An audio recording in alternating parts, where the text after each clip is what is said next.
rain has subsided in downtown St. Louis and the fans are coming into Busch Stadium. It's the Cardinals and the Los Angeles Dodgers, Game 4 of the series. Hello again, everybody. Jay Randolph along with Rick Horton. It's good to have you with us. The Redbirds going for the sweep. What a great start it's been to the second half for the Cardinals against these Dodgers. Chris Carpenter outstanding in Game 1. 8 solid innings. 14 hits for the Cardinals. In Game 2, Yadier Molina with the home run, and Adam Wainwright was perfect here yesterday. And the Redbirds right now have outscored these Dodgers 17-5 in the first 3 games. Hopefully they'll get some runs for Jeff Suppan today. Big opportunity for him today. A couple of keys for Jeff Suppan are for him to get the first batter out. That's key number 1 for him. He's had trouble with that his last couple of outings. It seems like his tempo is much better when he gets that first guy. Secondly, he needs to trust the defense behind him. The Cardinal defense has been outstanding in this series against the Dodgers. And today, a number of players not in the lineup. We'll talk about that a little later on. When we come back, Frank Cusimano will join you with the birthday boy, Alan Craig.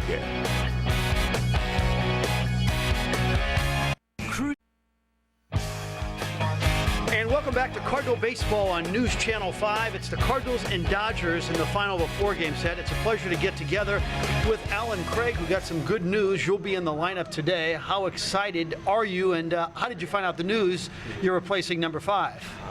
I'm really excited about it. I'm happy about the opportunity to get out there and play. And I found out yesterday after the game, Joe Patini came up and told me I was going to, there's a good chance I might be able to start tomorrow. So Tony confirmed it again today, so I'm really excited about it. What is your best position, do you believe? I've always prided myself on being able to play multiple positions. This year in Memphis, I've been playing, a lot of first, a lot of outfield, and I think I play them equally well. So. How do you look at your hitting? I mean, for the people who don't know this, 35 RBIs in the month of June. That's the most RBIs of any minor leaguer in all of baseball. How do you look at your hitting ability?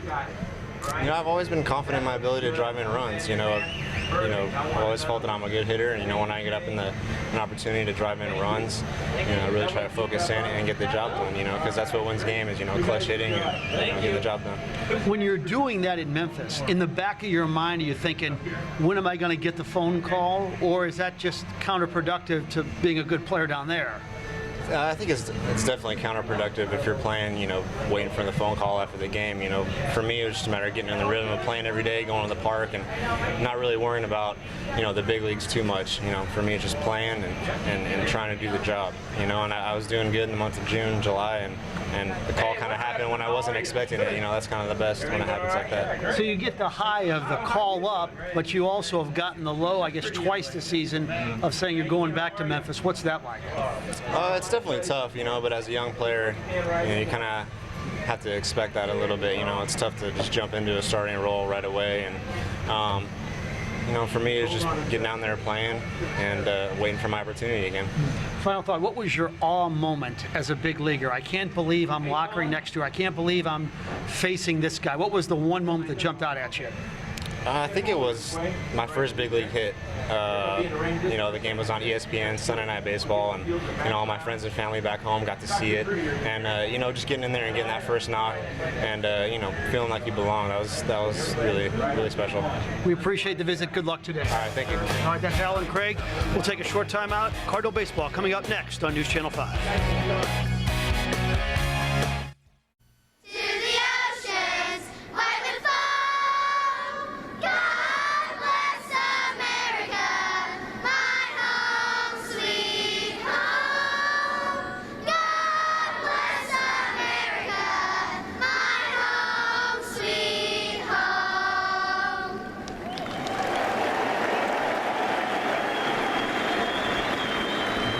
Please remain standing and remove your caps for the singing of our national anthem.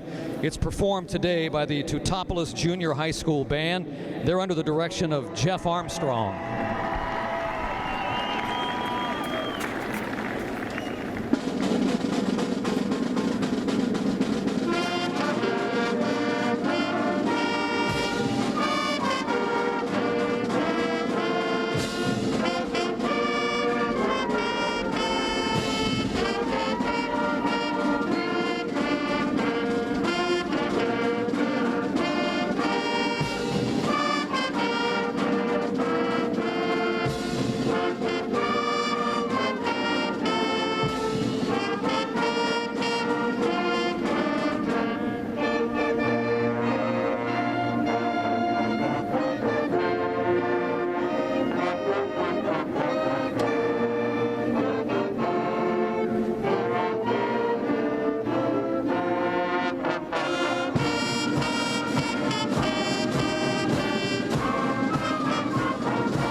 Cardinals baseball on News Channel 5 is brought to you by Budweiser.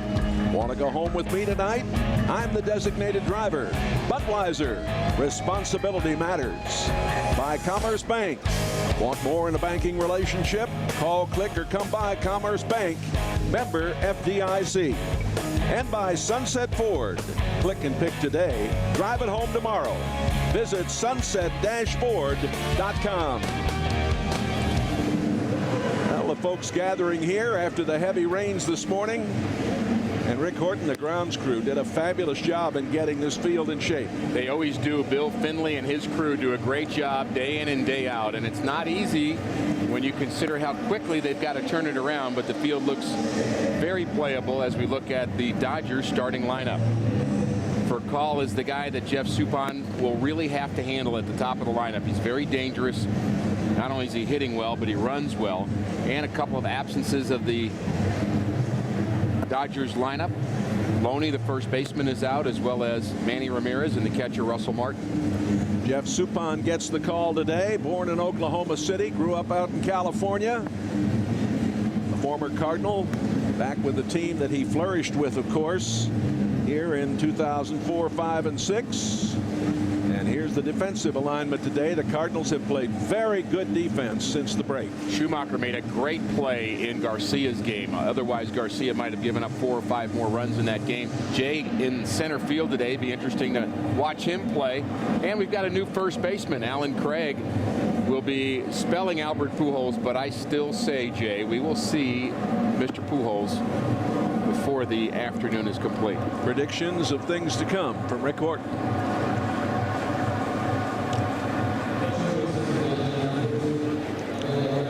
Plate umpire today is Brian Knight.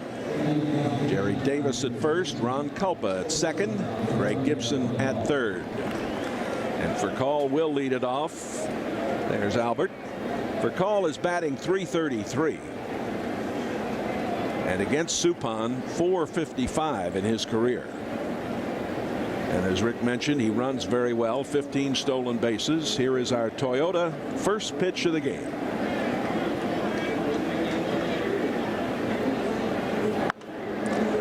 Popped up. Ryan, one away. Got that first man, Rick. Well, that's going to be a key for him. So far, so good. Furcal, first pitch swinging. I like to see that.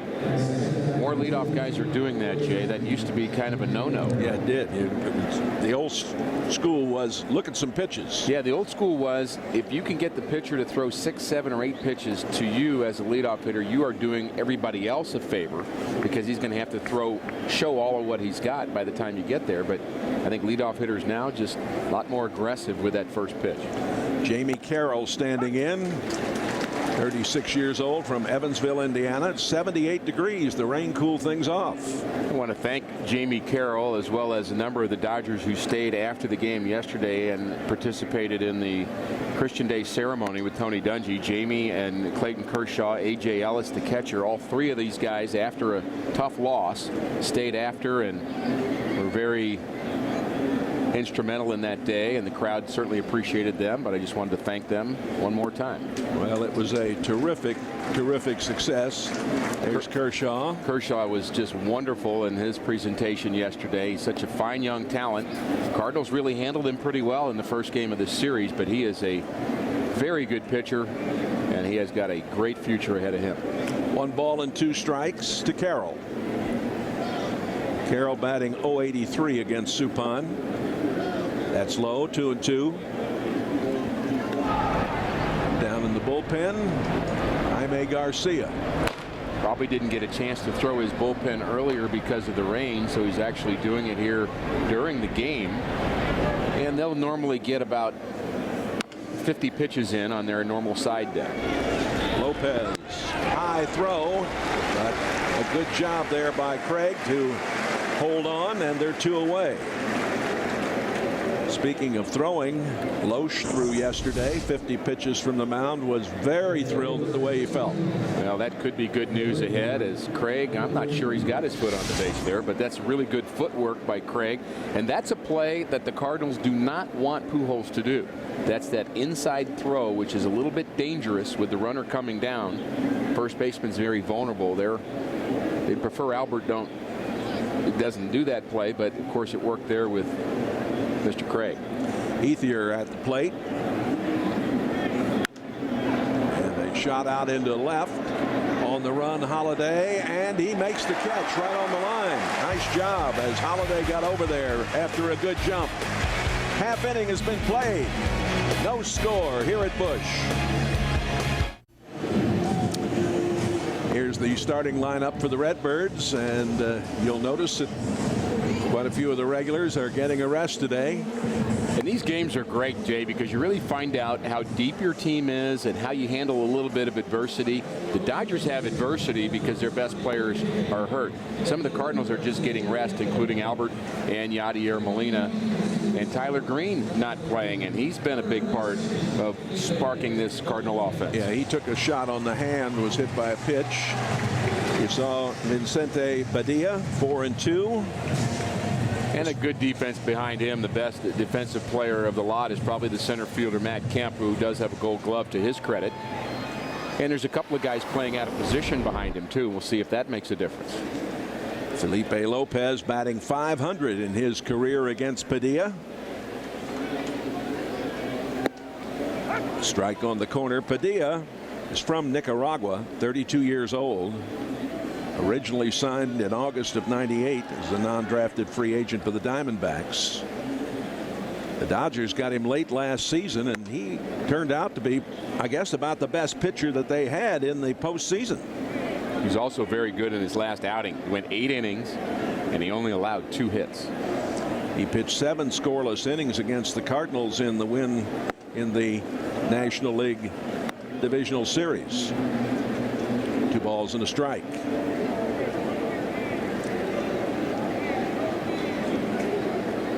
Padilla was tutored early in his career by the great Dennis Martinez, also from Nicaragua.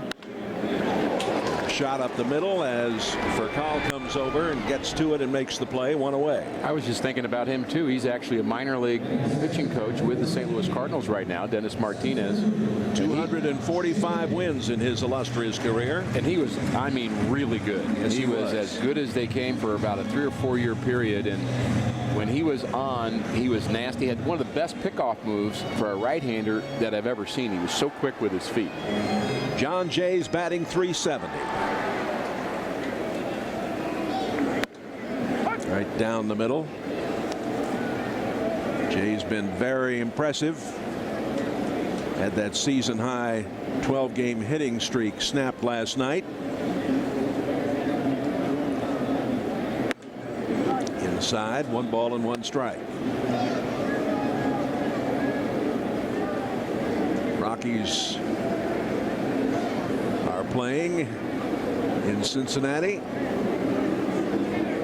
There's no score, 5th inning. And we'll be following that game. The Cardinals begin action just a half a game behind the Cincinnati Reds. The Reds got a lift yesterday. Volquez came back and was good. And that's a good sign for the Reds, a bad sign for the Cardinals. I don't think the Reds are going to fold. Another pitch inside. Volquez was very impressive. Redbirds won game 1 of this series 7-1 on Thursday. Came back and won 8-4 on Friday. 2-0 last night. Off-speed pitch, and it's 3-2. You know, worrying about the Reds is something that the players just won't do, and Tony La Russa won't allow them to do that. You have to think about your job, what you do as a team. You have to play well. But as fans, we're certainly interested in the standings and who's winning and what's going on the scoreboard. But you don't scoreboard watch as a player till you get to maybe about the 15th of September. Here's the payoff pitch. Fouled away.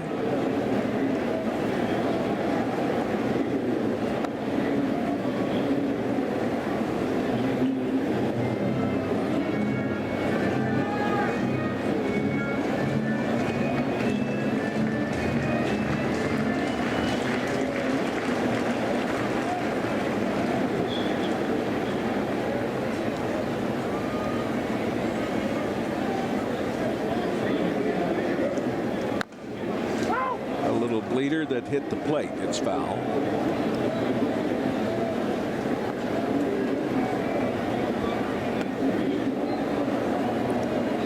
The Cardinals 50-41 starting to play today with a team batting average of .262. They've banged out 91 home runs. They've won 4 in a row, 3 in this series in the last game before the All-Star break.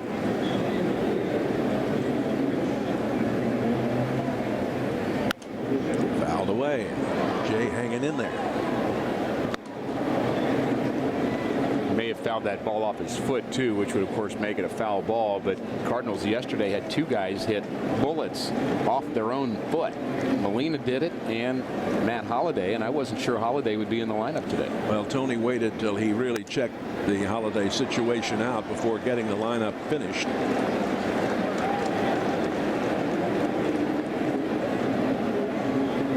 Suppan threw 7 pitches in the first inning. Padilla's already thrown 8 here to this batter. And that is out into left. Paul makes the play. You mentioned the Dodger players that participated in the event yesterday, but Matt Holliday, as well as Pujols and Hawksworth and McClellan.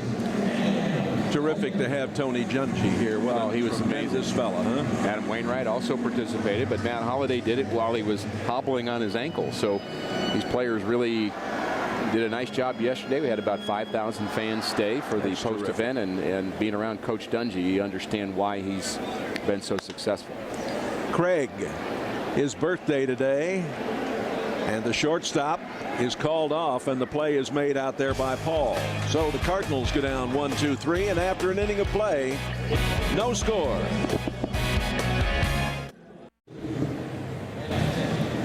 And the crowd still coming in. Certainly a lot nicer than expected. Forecasters had it listed for a temperature of about 94 here this afternoon, but it's much nicer. The rain helped this morning. Matt Kemp will lead it off, followed by DeWitt and Belliard. Always a challenge for the pitcher too, Jay, when you think about, is the game going to start on time? What's my normal routine? One guy that can handle routine changes probably better than, I would say, any major league pitcher I've ever met is Jeff Suppan. Because Soup is not one of those guys that gets into this trance the day he pitches. He actually wants to talk to people. Most starting pitchers you ignore, leave them alone, but Suppan actually is very engaging when he's the starting pitcher. And that's his personality. He's a very interesting guy, loves to communicate with people. He has not won since last September 19th. He faced LA twice this season when he was with Milwaukee before they released him. Pitched 3 scoreless innings against the Dodgers. 2 balls and a strike.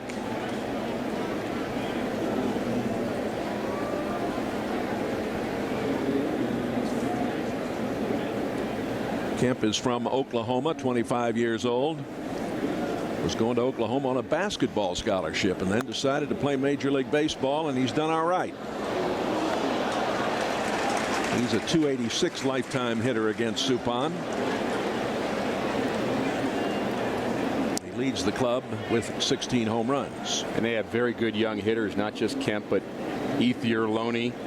This organization's going in the right direction, and if they can have their pitching improve and continue to get a little bit more help in their rotation, I think this Dodger team is going in the right direction. Their general manager, Ned Colletti, has done an excellent job. Of course, they're looking at the situation between the family that owns the club right now, and may be forced to sell. They're getting a divorce, and there are all kinds of problems. But I asked Joe Torre about that, and he said really nothing seems to have changed. So see what happens. But well, if you want stability in the midst of turmoil, you've got the right manager. Yes, you do. And he's having a birthday today. 70 years old today. A lot of his family is here. His 2 sisters are here, and one of whom is a sister. And there was a nice get-together last night with Bob Gibson, he told me, and his wife. So Gene Gieselman and his wife, the former Cardinal trainer. Here's a shot out into right, and it is going foul. But Joe seems to be in very good spirits today, although he didn't like the fact that his club has come in here and lost 3 to his former club. And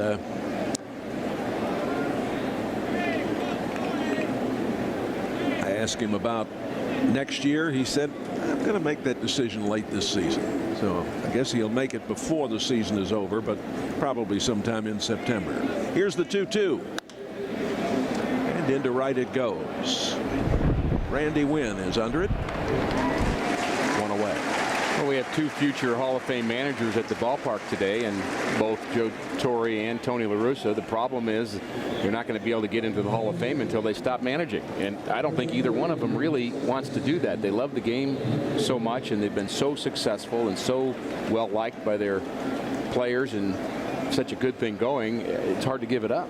And we have our friend Whitey Herzog going in next Sunday.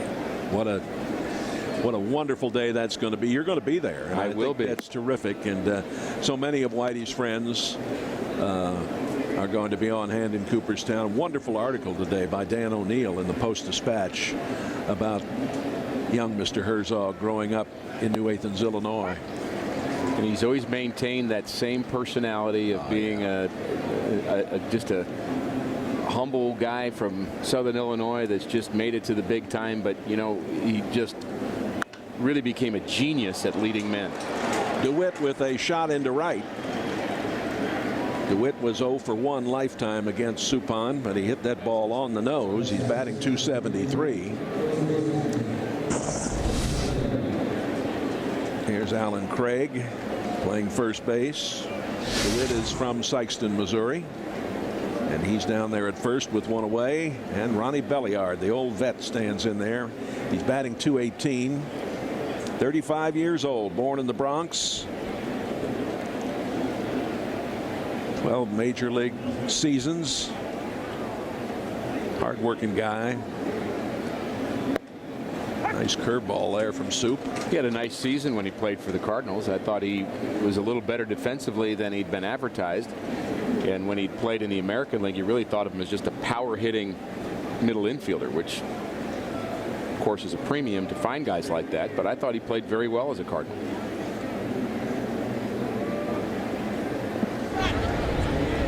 Belliard hitting .333 in his career against Suppan.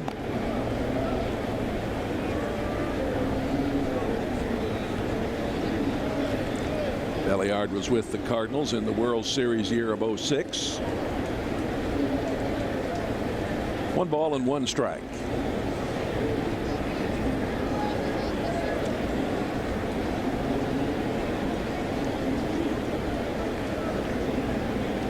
Throw over. Here's where Jeff Suppan takes the air out of the ball, goes into the 4 corners offense, and slows the game down a bit. Part of what he's trying to do, he's got a method to his madness. He's trying to get the hitter over anxious, trying to control the game from the mound.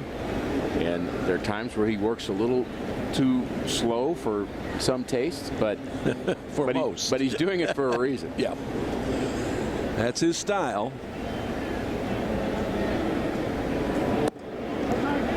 Just missed. 2 balls and a strike. And it's a style that served him well in his career. Been 0-3 as a Cardinal, but he's pitched better than he did when he was in the Brewers bullpen, and he's getting an opportunity here. And you talked about Kyle Loesch earlier, how great it would be to have him back. But Soup's getting a chance to show that he's got some bullets left. Runner goes up the middle. Not in time at second, but they get the runner at first. Runner was on the move. It's a heads-up play defensively, because there's no way Skip Schumacher can actually throw out the runner at first base. He knows he's got no chance at second, but he might as well have Brendan Ryan make the throw. That's pretty impressive defense up the middle by the Cardinals, and it's a big plus for Jeff Suppan to have these guys playing well.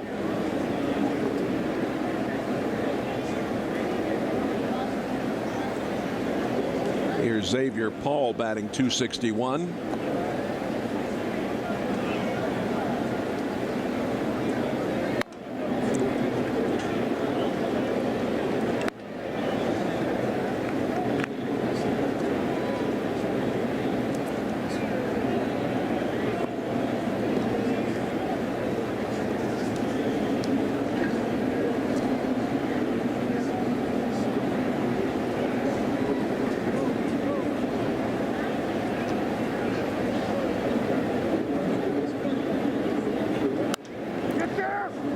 first. Foul ball. Just foul.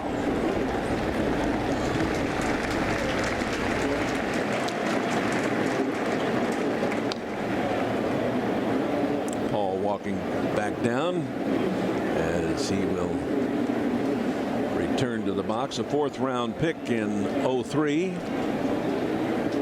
from Slidell, Louisiana. You never want to see a player hurt, Jay, but when Manny Ramirez went down in game 1 of this series with the calf issue and Paul had to take his place in the middle of that game, and Manny's done nothing but watch since then. That was really a break for the Cardinals in this series. Manny Ramirez, you know, you can think what you want about Manny. You know, I happen to like the guy because I spent some time with him when he was a young player in the Indians organization. Right. And I see some of the kid in him, and he still has a lot of the kid in him. Well, and he still has got a lot of ability in him. But you can't. There's nobody's going to complain about his ability. I mean, it's just incredible number of lifetime home runs. He's up among the elite. He's chasing Reggie Jackson now.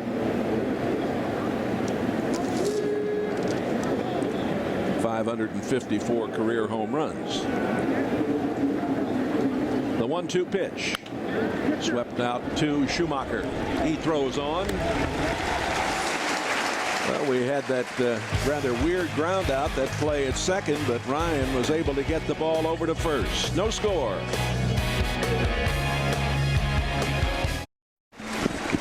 For every Cards win during this homestand, fans can take $5 off their Loge box seats for any Monday through Thursday game in the month of August. And that could lead to discounts as high as $35, meaning free tickets. Stay tuned and save. The Cards are already 3-0. How high will the discount go? And for more information, visit Cardinals.com.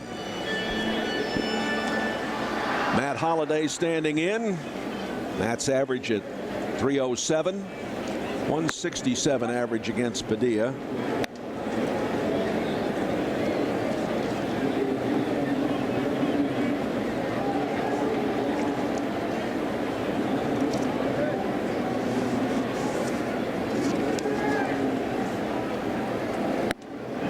That's high.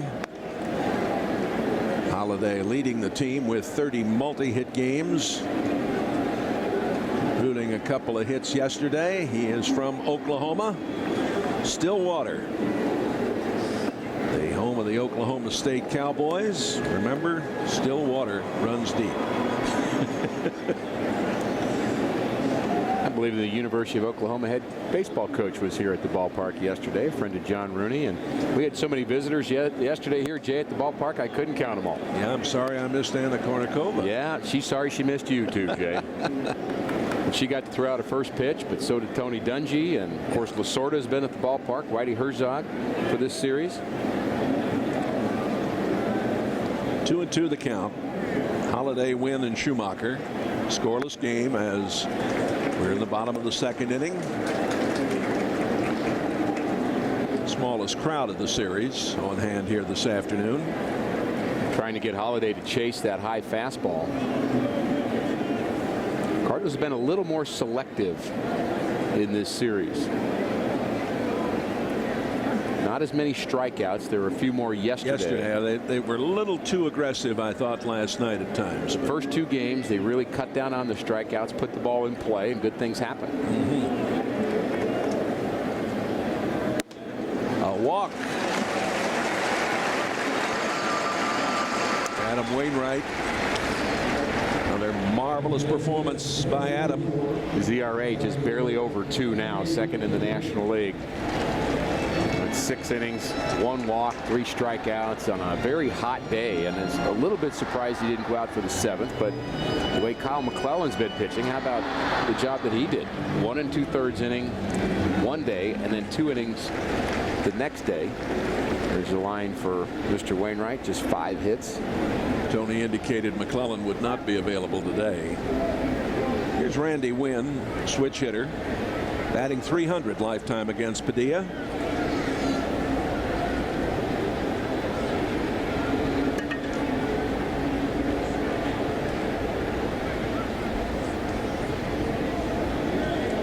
Wynn had a nice game here on Friday evening. Did he ever? That 2 RBI triple. Singleton scored 2 runs on Friday. Off-speed pitch, misses.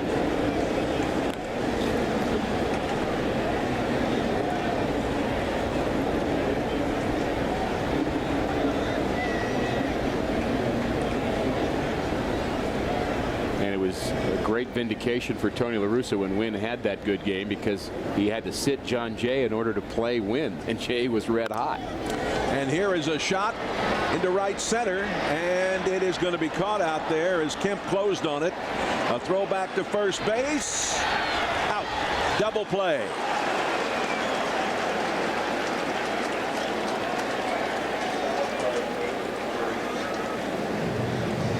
Not a wise choice by Matt Holliday. This ball hangs up in the air a little longer than he thought. Matt Kemp with such good speed as an outfielder, and he does have a strong arm. Gold Glover in center, and he doubles off Holliday. That ball is Holliday's decision at this point, because he can see it and he thinks it's going to be down, and he makes the decision and has to reverse direction and can't outrun the baseball. And the off-speed pitch in for a strike to Schumacher, batting .257.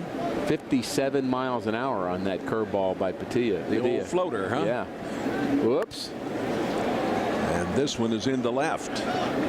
Xavier Paul is under it, makes the play. 2 innings by the boards. No score.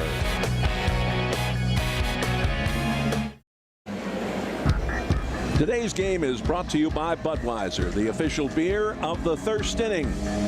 Let's check out the crowd through this thirst inning. The fan cam taking a look. See who's enjoying the game. A lot of folks showing up amid the weather that we had here in St. Louis earlier today. We had some rain, but the folks are enjoying the sun, and they're enjoying the Cardinals playing very well in this series against the Dodgers. And they're enjoying Budweiser. Of course. It's what we do.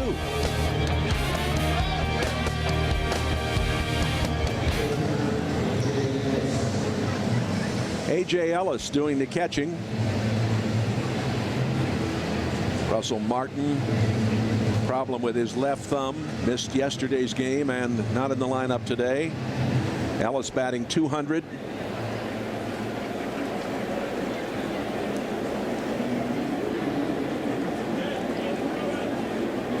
Ellis is a Missouri guy, born in Cape Girardeau, Missouri. 29 years old. Only appeared in 12 games last season.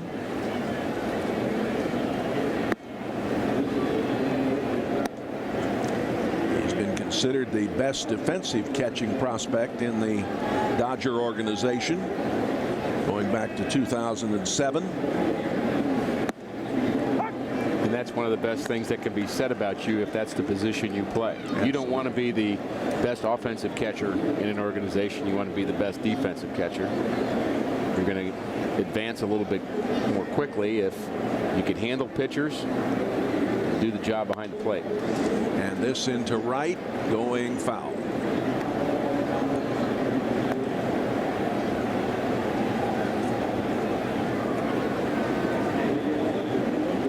Dodgers actually had a pretty good catcher offensively.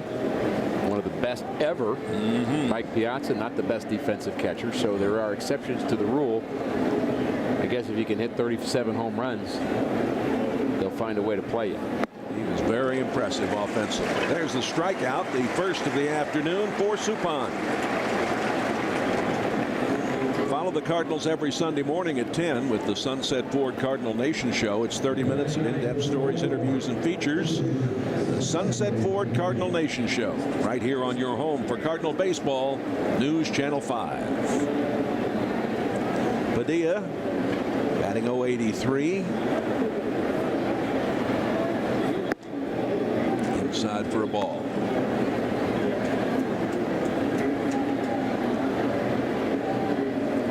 So far, so good with Suppan getting the first batter out of each inning. Yes. The Redbirds will start a 4-game series with the Phillies here tomorrow. And then it's into Chicago for 3. This out into center field. John Jay is there, 2 away. Let's remind you to be a part of the first ever Cardinals Care Run Home for Kids 6K on August the 29th. It's in honor of Stan the Man Musial. The Cardinals Care fundraiser will start at the Musial statue outside Gate 3 here at the stadium, end up at home plate. Go to cardinals.com/runhome for more information.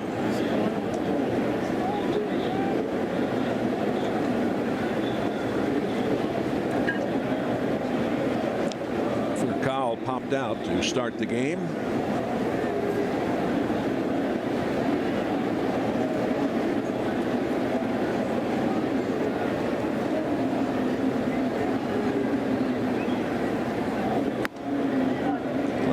Thinking about laying down a bunt, and Lopez was pulled up on the grass at third a little bit. He's such a good slap hitter. He uses that to his advantage. Get the third baseman pulled in because he can bunt and will bunt, but that gives him an extra little lane to slap the ball by the third baseman. He's a very good leadoff hitter. He's a guy I'd like to have on my team. And a fella blessed with a very good arm. Oh, you bet. He's made a few errors this year. He has 12 on the season, same number that Brendan Ryan has, but like Ryan, very athletic shortstop. From the Dominican Republic, he's now 32 years old, originally signed as a non-drafted free agent in '96 with the Braves. Got a $5,000 signing bonus. Was able to buy a car and a house for his mom and dad with that. A car and a house. Yeah, well, this is the Dominican. Don't forget that it was '96. And a walk. First free pass given up by Soup.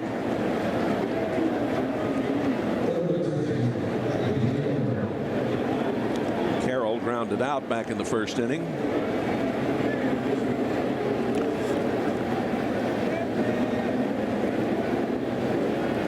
Carroll's a very versatile player.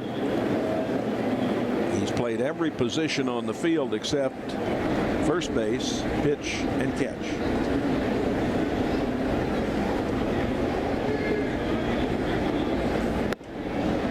That versatile, you can hang around. Jose Oquendo did it.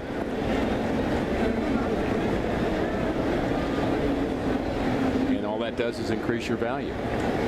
If you can have the club start to think, you know, he could play second. Oh, he could play third. He could play right field. All of a sudden, you're in a lot of different equations, and you get to keep a uniform. Had a nice visit with him earlier. He played at University of Evansville, and Jamie has had a number of friends and family here at these games. Sure. And he is from what I can tell, a strong leader in that clubhouse. He's a veteran player, knows how to play the game the right way, and he's had a good influence on some of the younger players.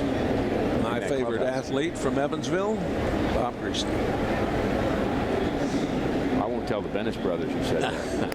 They're right up there on the list. Well, I know you and Bob go way back. Yeah, had the great pleasure of working with him on NFL football for a couple of years, and we've been great friends, and he's a terrific fellow. Adam Bennis, the younger of the three Bennis brothers who played in the minor leagues with the Cardinals, was a teammate of Jamie's in college.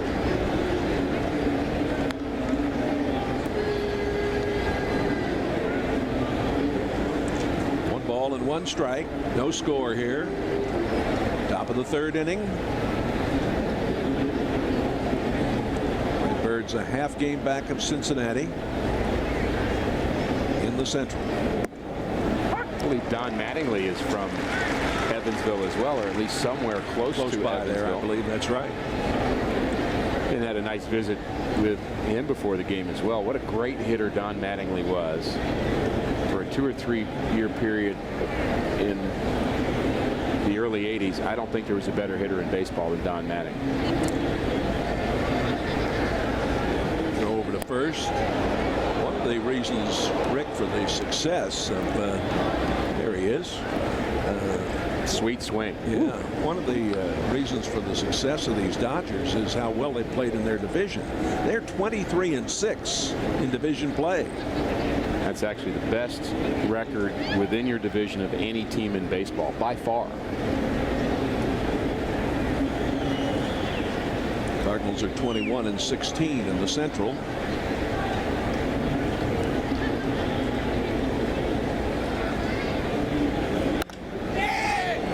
jammed him with this one, and it's out to win, and that'll do it. 2.5 innings have been played. No score on the board here at Busch.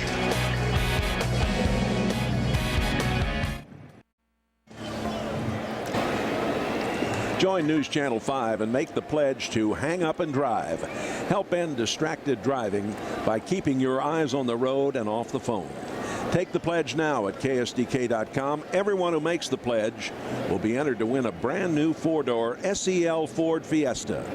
Make our roads safer. Hang up and drive. Jason LaRue, Jeff Suppan, and Brendan Ryan here in the bottom of the third.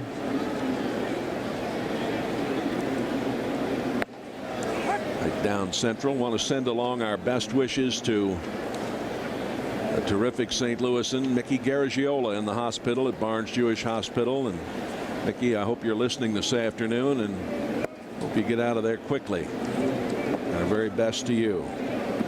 Probably the most famous waiter in the history of St. Louis. And of course, many remember him from his days when he was involved with the wrestling here in Sam Muchnick. And his brother is rather well known.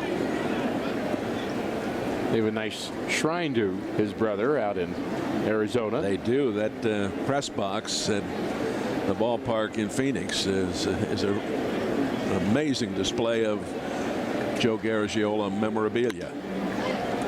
Bouncer on the ground for Kyle, throws in time. I'd like to remind you that our wonderful director has written a book about cutting the game. And it really is a work of distinction by Tom Mee, our director.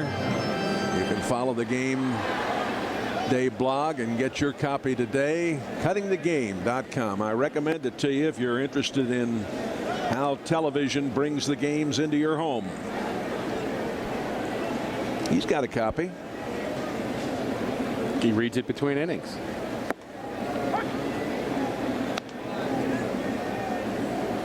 I, of course, not only have a copy, but have read it thoroughly, enjoyed it completely, and do recommend going to the Game Day blog. Popped up. Ellis, the catcher, out to make the play. 2 away. It's always a tough play for a catcher. The pop up right between the mound and the plate. Nobody really wants to catch that ball. They tell the pitcher, get out of the way, as if you've never caught a ball in your life. I mean, really, honestly, the pitcher ought to catch that ball because the ball is spinning away from the catcher. He's trying to get around on the other side of it. He sees it's up there. He has to avoid Suppan. He's trying to get around it if he can, but not that simple to do because the ball is moving because of the backspin on it towards the mound, towards the pitcher who's standing there doing nothing.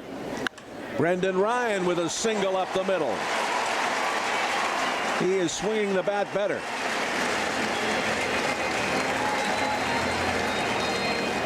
Big RBI with that sac fly yesterday. Yeah, that was a great RBI, and then big hit there for Ryan. Nice way to start the day. The quick fix today involves Brendan Ryan. The Cardinals winning, to me, is the best way to fix Brendan Ryan's psyche. If the club is winning, Brendan is going to feel better about what's going on. He's going to have less attention on him. There's the swing of Ryan. Fastball up. Instead of popping it up, he gets on top of that one and lines it up the middle.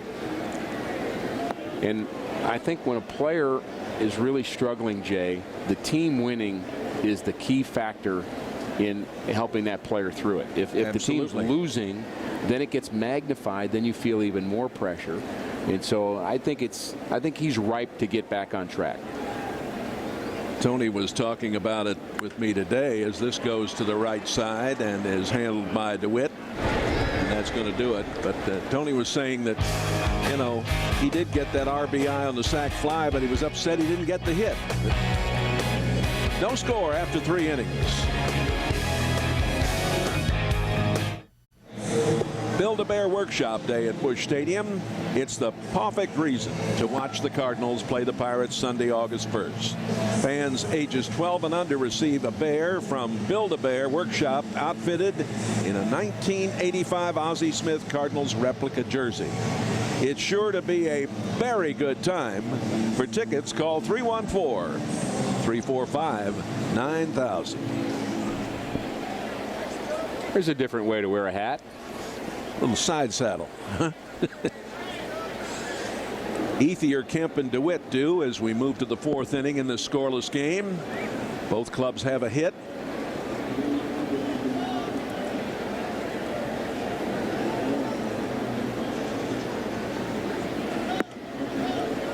Great to see that young Cardinal fan with a camera at the ballpark. Any game I ever went to as a kid, I had a camera, binoculars, and my glove.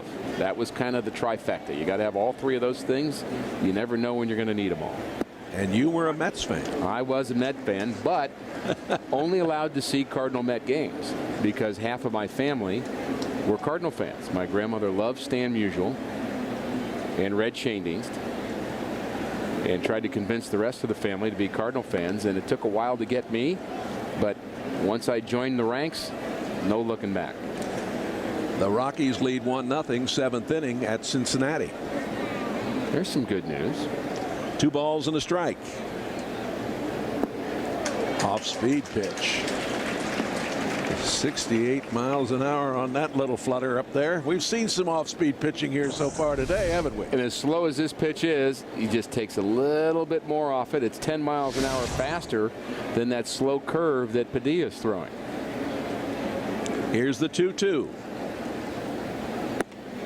Full count. I believe it's 45 miles an hour is the minimum speed to throw a baseball to actually reach home plate. And Padilla's just barely over that. But he can also throw 93.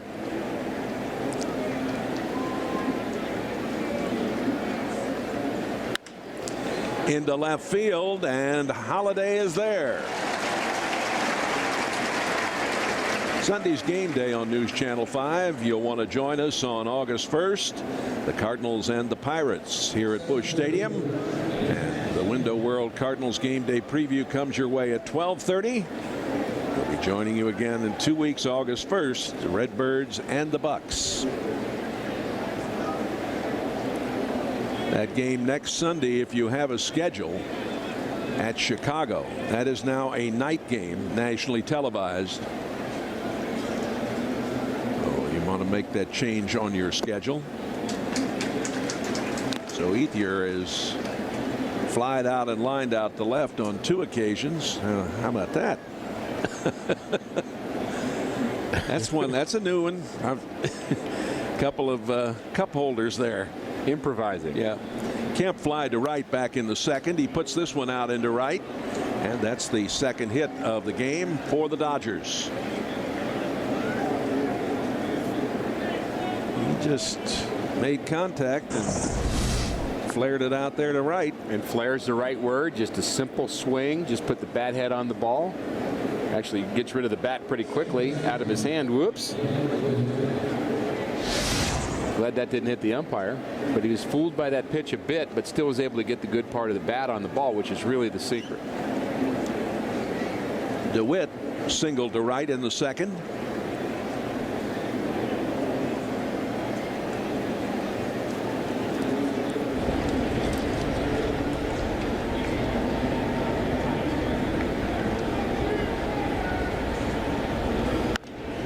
That's fouled away. DeWitt had a double and a single. He struck out twice in yesterday's game. Nice play by that fan. Accepting the high fives all over the place. He got a good jump on that ball. Stayed behind it. Used 2 hands.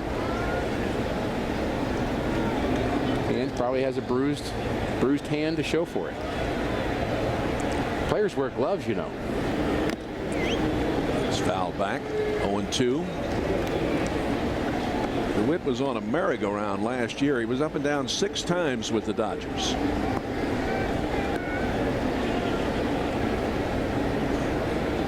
ended up hitting .204 in 31 games, but he batted .278 as a pinch hitter last year.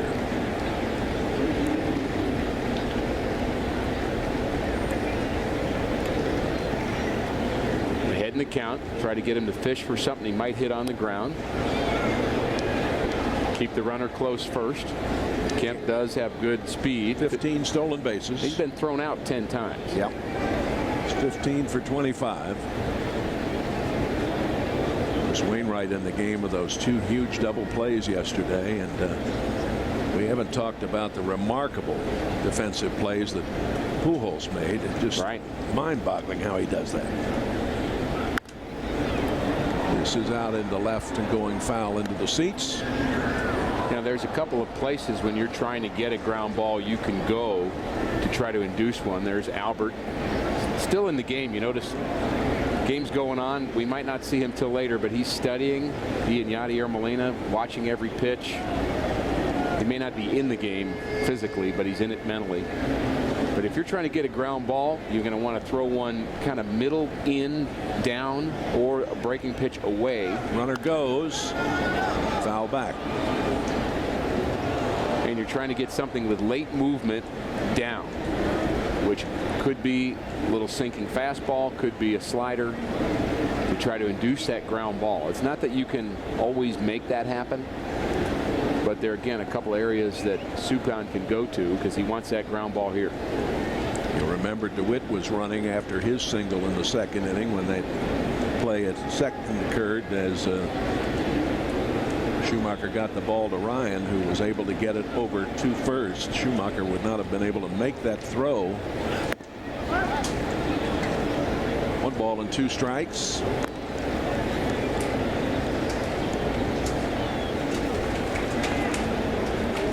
Atlanta's leading Milwaukee in Atlanta 7-1. They're in the 3rd inning. Pittsburgh 6-0 over Houston. 7th inning at Pittsburgh. Dodgers starting to lose a little ground to Atlanta.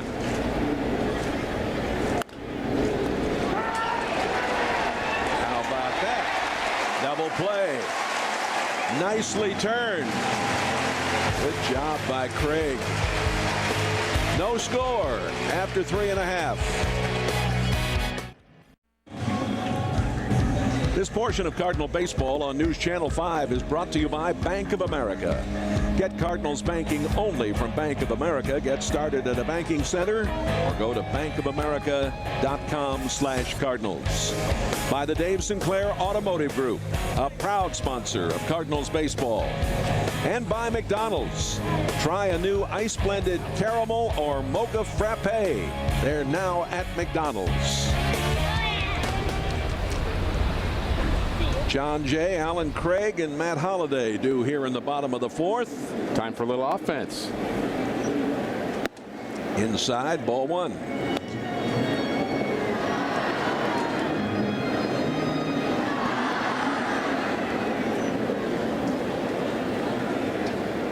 There's that floater.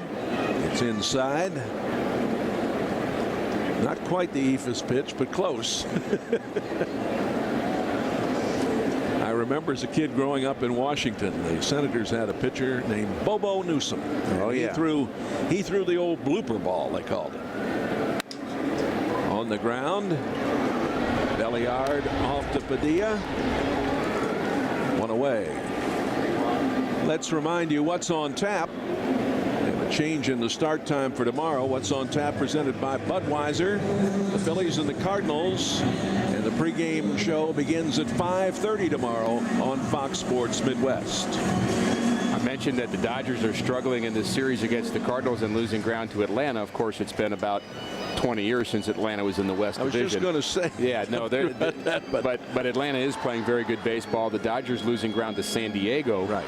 They began the series in 2nd place, 2 games out. Now all of a sudden the Dodgers are in 4th place in the West, 4.5 games out, and the Padres just keep pitching. And I noted looking at the schedule that the Dodgers have 12 games left with the Giants, 12 games left with the Padres, and 12 games left with Colorado. So there'll be a lot of head-to-head activity there.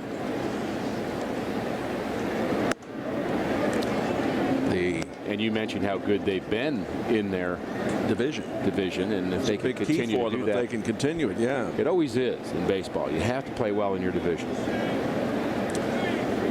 1-1 strike. Craig popped out to left back in the first. The Dodgers will go home tonight and have 3 games with San Francisco and 4 with the Mets, and then they're at San Diego and San Francisco. Craig has a very interesting batting style. You don't see very many players who will wrap their bat the way he does, with the bat head facing the pitcher. Just got that one off the end of the bat, fouled it back to the screen. You'll teach a young hitter not to do that, because if you've got that bat facing the pitcher and that's the direction, you've got to get it straight and pull it backwards to be able to get in the proper hitting position, and that takes time. And so hitters like this generally can be pounded inside, and the only way they'll get to it is with a loopy swing. He likes to hit the ball the other way. And that pitch right there, middle in, it just takes a little longer to get to it. Now, he's had success clearly at the minor league level, and I don't think he needs to go and change his swing, but he needs to understand, and I think he does, where he's vulnerable. And pitchers are going to try. If I'd never seen Alan Craig before, I'd pitch him up and in every pitch. Make him hit it. Another foul. The Redbirds are 30-15 here at home this year. The bat angle again, the bat head facing the pitcher. Fooled on that changeup there. Julio Franco used to hit like that. Gary Sheffield did that some. So some hitters can get away with it. Gary Sheffield, one of the quickest bats ever in the game. Boy, he was something like it. A shot into center field. Kemp is there. That ball was tagged. Kemp really does an excellent job out there in center field for these Dodgers. Nice to have a center fielder that can go get it. Looked like he was not fully sure how far that ball would carry, but he had the good hands at the end. I would say he plays a very confident center field. So much of defense is that, isn't it? I mean, you can tell when a guy is standing there saying, please don't hit the ball to me. Here's a floater in there high, and Holiday walked back in the second inning and then was doubled up at first base on a ball hit to win, or hit by Win to Kemp out there. That's Tommy Lasorda's favorite story. He's on the mound talking. Pedro Guerrero's on the mound. He's talking to his pitcher, and he said, looked over, and Pete was praying. He said, Pedro, what are you praying for? He goes, I'm praying they don't hit the ball to me. And then I'm praying that they don't hit it to Steve Sachs either. That's Tommy's favorite story. Oh, my. 2 balls and a strike. And Mr. Lasorda has been in town, as you mentioned. He spoke to the old Brownies luncheon the other day. They still have a bunch of Brownie fans who get together on occasion here. Tommy was the ambassador for baseball for many years. Yes. Still is in many ways. Well, and he was once the property of the Browns. And Bill Veeck had to return him to the Dodger organization because he couldn't pay the fee that the Dodgers wanted to charge. And Tommy never did have much of a major league career, but a pretty good one as a manager, I'll tell you. It was something. Well, here is another walk.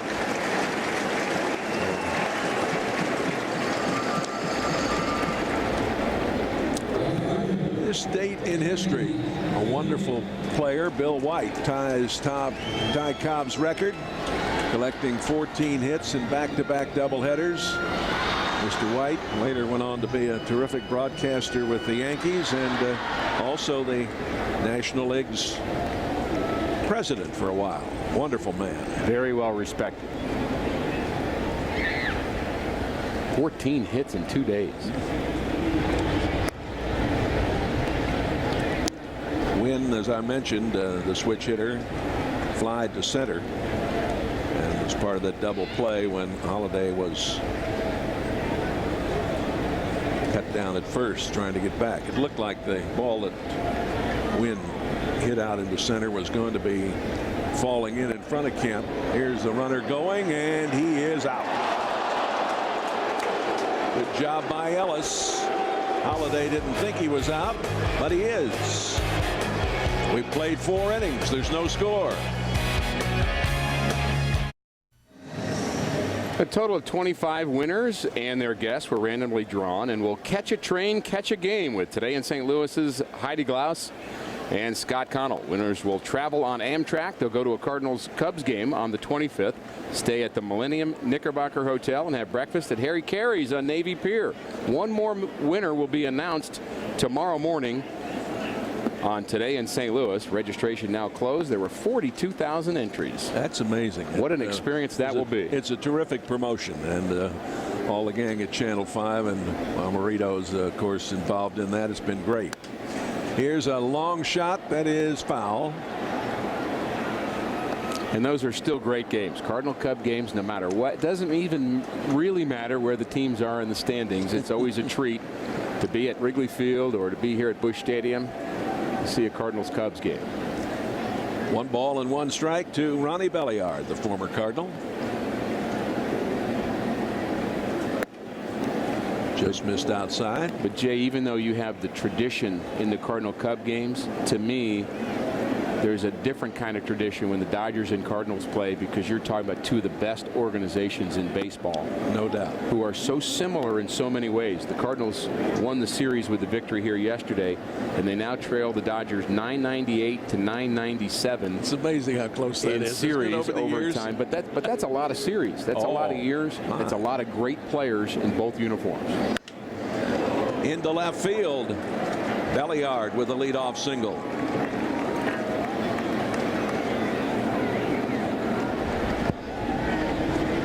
Third hit of the game for Los Angeles. Take a look at that last pitch. Pitch up a bit from Jeff Suppan. Middle of the plate up. And that is the first leadoff hit, leadoff base runner for the Dodgers all afternoon. Xavier Paul grounded out in the second.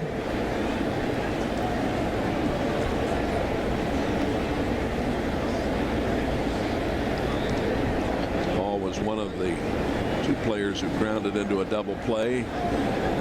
Wainwright badly needed on a couple of occasions yesterday, and it seems like when he needed them, he got them. Nothing to it.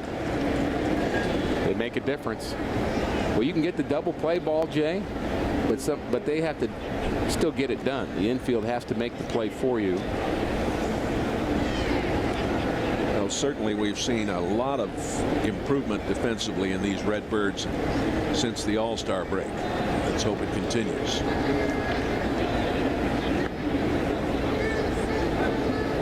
Just joining us, LaRue is catching today as Molina gets a day off after taking a shot in the leg yesterday, and of course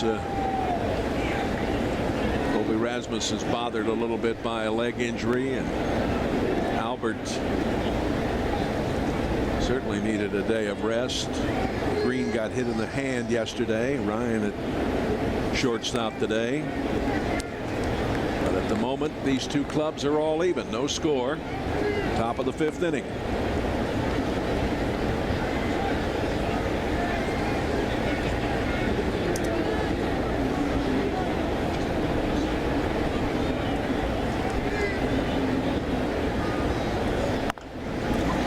The ground, not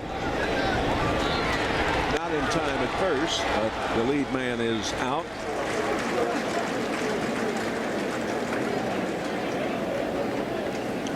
Want to wish our wonderful friend and talented audio master for radio, Jim Jackson, who's recovering from a little bout, and we hope he's doing well.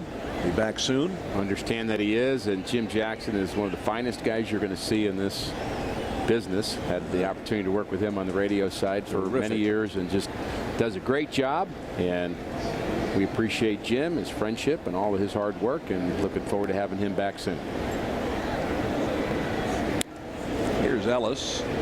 Throw over over to first.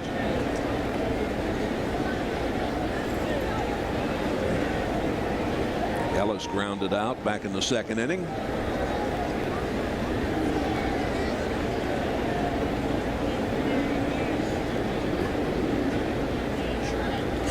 Again, a throw over.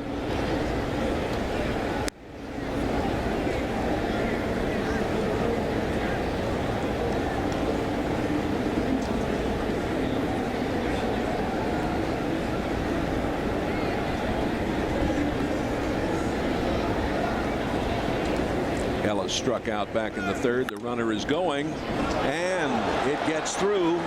The reason it got through, Schumacher was going to the bag. Runners at the corners. That's the third time this afternoon that Joe Torre has started the runner. Well, we're going to watch what Skip Schumacher does as he releases the pitch. He heads towards the bag, and the ball is hit to his left. Otherwise, that ball would have been right at him, and the breaks of the game, Jay. Absolutely.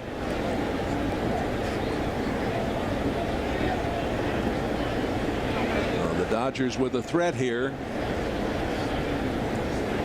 Paul at third, Ellis over at first. One out. Padilla flied to center field in the third inning. Comes in batting .083, now down to .077. Let's see if he, I wonder if he's bunting. I don't know. Let's see what he does. I don't think so. Hits it over the glove of Lopez. A run scores. Ellis comes to third, and it's a double for Padilla. Little high bouncer that just found a way to get out there. And again, talking about the breaks of the game, the third baseman Lopez has to be guarded against that bunt you were talking about, and because he's got that step in, the ball over his head, not able to make the play, and it's a big hit in this game, a double for Padilla, who's not a very good hitter, .083 coming into the game. But that gives first blood to the Dodgers. The Dodgers are 29-12 when they score first. Here's Rafael Furcal. He's popped out and walked.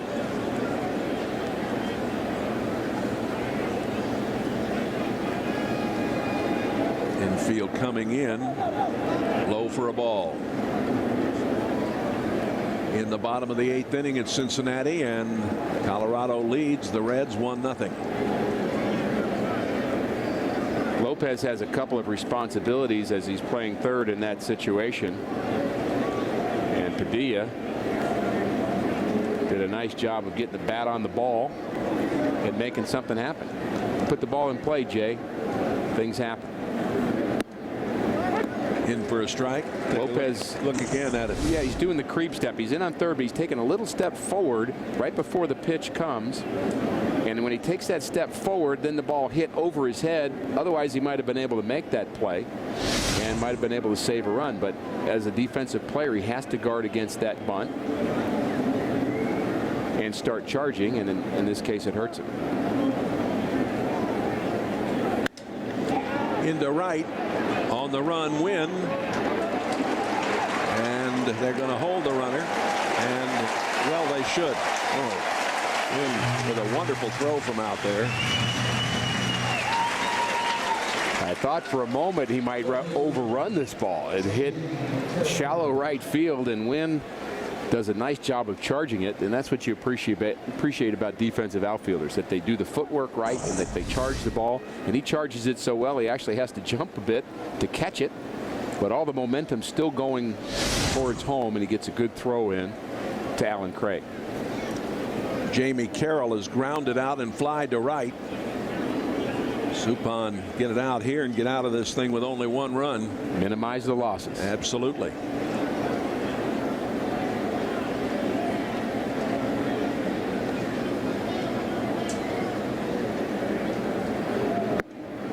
Curveball misses.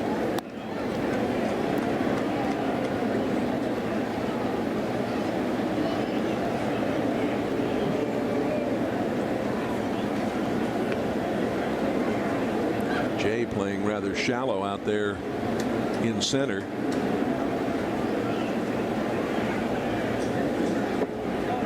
That's low, ball 2. Well, you don't want the blue pit to happen.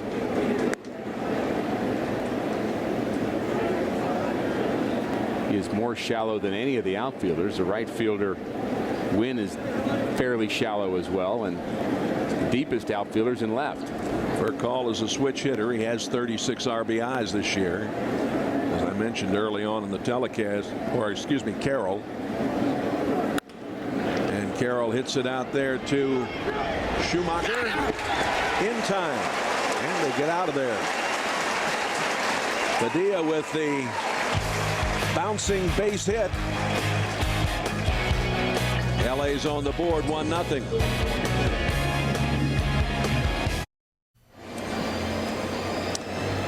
One to nothing, Los Angeles. Let's take a look at that play by Schumacher. Defense matters, Jay, and Mr. Schumacher does it again. This is a much tougher play than it looks because he's got to really throw that baseball, and he almost winds up on that throw to get the speedy Jamie Carroll, and that's a big play. Look at the speed on that ball. I mean, that was some throw from Schumacher. That's one of the pluses for Schumacher, that good arm that he has. They're the most accurate weather team in town. Cindy Pressler, Scott Connell, Mike Roberts, and Anthony Slaughter. They've won the Weather Rate seal of approval 6 straight years as St. Louis's most accurate. The Weather Plus weather team only on News Channel 5. And we had a nice visit up here in the booth from Kerry Robinson, former Cardinal. Good to see Good Kerry. friend. Always good to see him at the ballpark. He's with the Maynor family. They are affiliated with the Adoption Exchange, and they came up for a visit here, and nice to see Kerry. Randy Wynn will lead it off here as we play in the bottom of the 5th. 1-5-0 for LA, 0-1-0 for the Cardinals.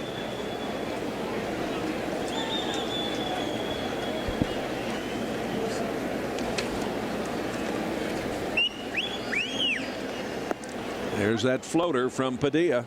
It's the first time in the series that the Dodgers have had the lead, and the scary thing about that, Jay, is you get later towards the game, they have tremendous 8th and 9th inning bullpen guys.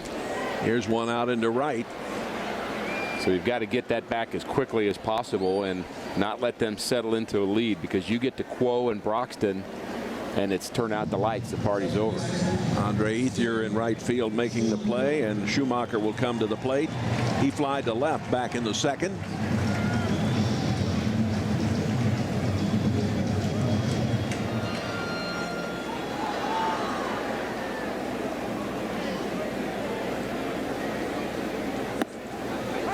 There's that slow curve ball.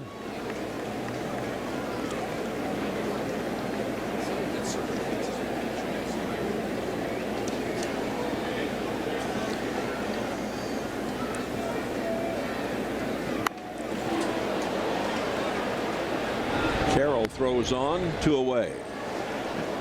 What does a 51-mile-an-hour breaking ball look like?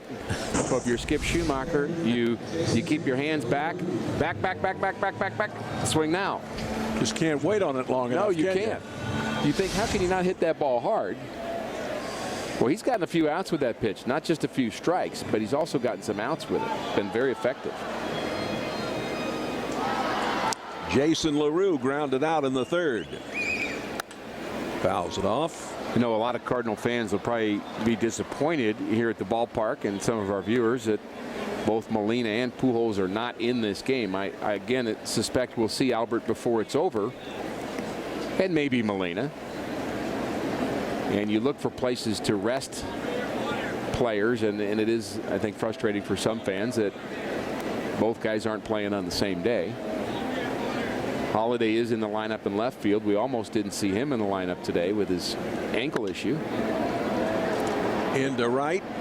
On the run, Ethier, and he makes the play and bangs into the fence out there, but he's all right. Nice job by Ethier in right field. 1-0 Los Angeles after 5. This portion of Cardinal Baseball on News Channel 5 is brought to you by Hardee's. Try Hardee's new hand-breaded chicken tenders, freshly prepared on the premises. By Dave Munganast, Lexus of St. Louis, and Plaza Lexus. They invite you to test drive a Lexus today. And by Fairmont Park. Party at the park every Friday evening at Fairmont Park. A little food being served up there. Just a short time ago, between the half inning, fans standing and acknowledging Joe Torre as they played happy birthday to the former Cardinal. And the applause was deafening here. I mean, I think folks really enjoyed being able to express their appreciation to Joe Torre in his many years in this game. Many of them, of course, as a Cardinal. But his managerial career has been outstanding, and that was a pretty special moment. He's a remarkable guy. Does great work with his foundation, he and his wife, Allie, and a lot of his family. I mentioned his two sisters are here. Here's a fly ball into right off the bat of Ethier, and makes the play. Get Cardinal banking only from Bank America. You'll get the Cardinals logo on your debit card, the credit card, and checks. Plus, you get extra base rewards with every credit card purchase. Learn more at a banking center or bankofamerica.com/Cardinals. Matt Kemp has flied to right and singled this afternoon. Jeff Suppan doing something here this afternoon that we haven't seen him do very much in the last couple of years. He's working in the 6th inning of a ball game that he has started. He's been good here today. Scattered 5 hits, has given up the 1 run. And we talked about one of the keys for Jeff Suppan to be good at getting the leadoff hitter out, as there's Kyle McClellan, who has been good in this series. Day off here today. The only inning that Suppan allowed the leadoff runner to reach base is the inning he did give up that run in the 5th.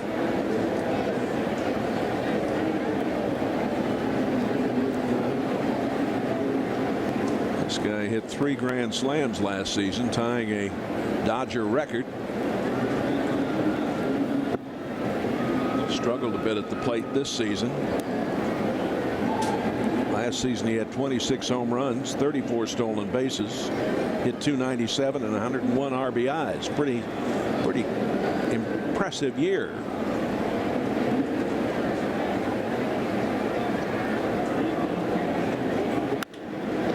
Down to third. Lopez throws on. 2 away. St. Louis Morning News, you know, starts first with News Channel 5 and Art Holiday and Jennifer Blome. St. Louis's favorite weekday morning show, Today in St. Louis. The latest in news, traffic, and weather. Today in St. Louis, weekdays beginning bright and early at 4:30 a.m. News Channel 5, where the news comes first. And one more lucky Cardinal fan will get that trip up to Chicago tomorrow morning. DeWitt out into center field. Jay is there. The Dodgers go quietly here in the 6th. They lead 1-0. When you get together some of the biggest voices in St. Louis, you get some big opinions, good or bad, right or wrong. They tell it like it is, and you can see what everyone is talking about these days. Watch I'm Just Saying weeknights during News Channel 5 at 10.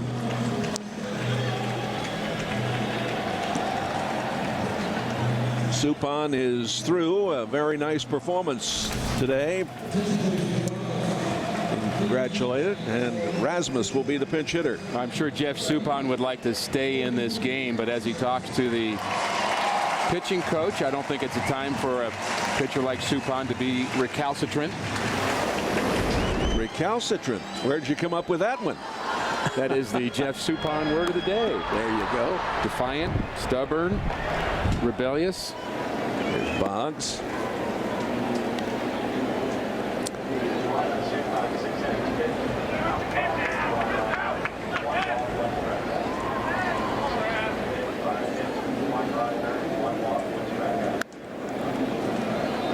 Suppan going 6 innings, gives up the run, 5 hits, a strikeout, and a walk. He threw 79 pitches. Rasmus struggled in the game here last night. Fouls this one back. You'd have to say that's just a great outing for Jeff Suppan. That's as good as it gets for him at this point in his career, and he did exactly what he needed to do to give his team a chance to win. You mentioned, Jay, at the top of the telecast that the Cardinals have not scored very many runs for Jeff Suppan, as he talks it over with yesterday's starter Adam Wainwright, with Albert Pujols lurking in the foreground of that shot. We may see him, as we've said, before it's over. And Colby, who struck out 3 times in last night's game, is a strikeout victim here.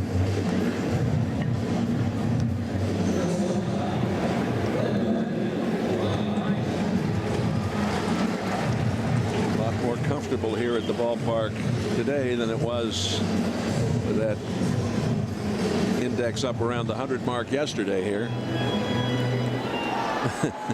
It's a trend. Yeah, that's not only I do, I'm going to get somebody else to do it too. That's how the wave started, you know. 2 people thinking that would be fun to stand up and throw your hands up in the air, and then they got somebody else to do it, and somebody else to do it. Next thing you know, everybody's going to be wearing those hats. Brendan Ryan has the only Cardinal hit. It came in the 3rd inning.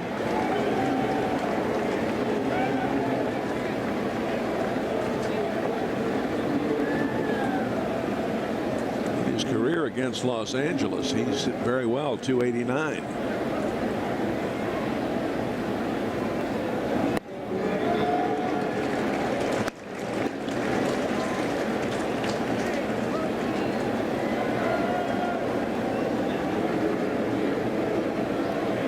Two balls and no strikes.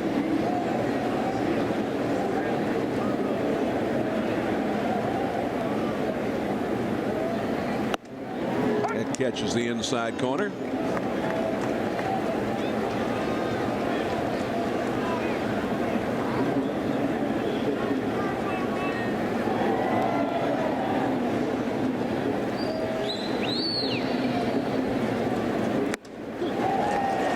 the walk. Are you a Facebook fanatic? Become a fan of News Channel 5 on Facebook. Simply look up KSDK or link to us by clicking on the Facebook icon on the KSDK.com homepage. Share your views on the latest news and stories. On air or online, News Channel 5 is where the news comes first. This inning has a good feel all of a sudden with the speed of Brendan Ryan on first base, batting in that so-called second leadoff spot. Walking with 1 out. Lopez has been swinging the bat fairly well. He's grounded out his first 2 times at the plate today. Catches the inside corner. You mentioned he was 4 for 8 against Padilla coming into this game, 0 for 2 today. But he handles the bat pretty well. Hit and run a possibility. Dave McKay talking it over with Brendan Ryan, making sure he's getting the sign. And it'd be nice for the Cardinals to pick up a couple runs and get Jeff Suppan his first victory of the season as a Cardinal.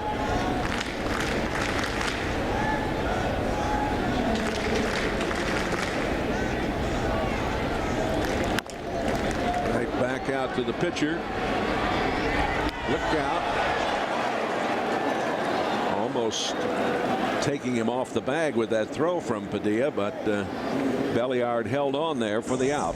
Well, when a pitcher catches a ground ball, he's an infielder. But sometimes a pitcher doesn't know how to throw the ball as an infielder. That nice little short toss throw, that's too slow. Let it go a little bit more. Instead of the full arm action, they try to push the ball, and they never quite get the right speed, and that ball almost thrown away. It's exactly what Quo did in the All-Star game, the Dodger reliever, when he made an error in that game. John Jay now with a chance to provide some excitement here at Busch Stadium.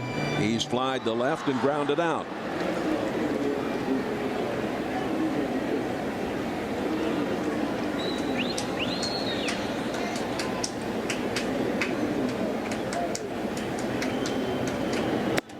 Inside.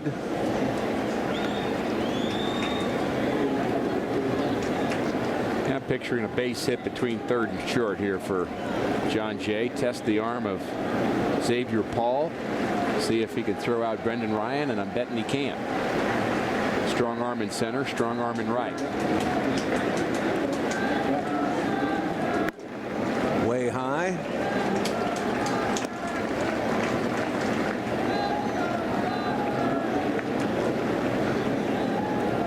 Jay hit .281 down at Memphis last year. He is from Miami.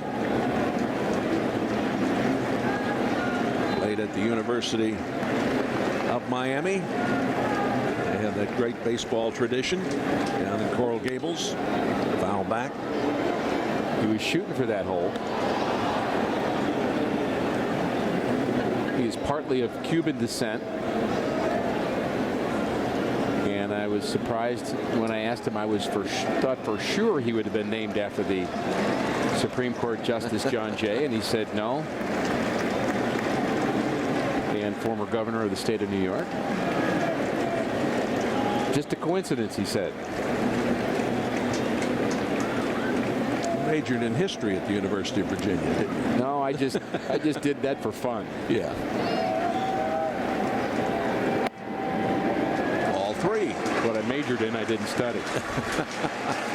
I majored in sliders and sinkers and changeups. Wonderful school. The Cavaliers. Good time for that base hit right here, the left side.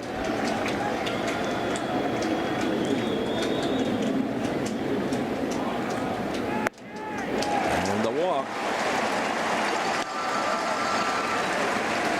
That is the fourth pass given up by Padilla. Nice job by Frank Cusimano visiting with Alan Craig on his birthday. And what a way to celebrate a birthday than hit a 3-run home run. Am I asking for too much, Jay? No, indeed. Craig recalled on Thursday for his third time this season up with the big club. Had 35 RBIs in June with Memphis, the highest monthly total of any minor league player at any level this year. Well, if he does hit a home run, it'll be a good birthday for him, but it won't be much of a present for Joe Torre, who's also celebrating a birthday today. Can't please everybody. No. Along with Bob Schaefer, his right-hand man.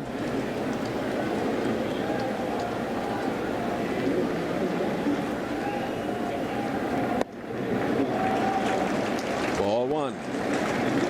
2 on and 2 out. Dodgers lead 1-0. Craig was born in Mission Viejo, California. He's 26 years old today. You guys are always studying over there.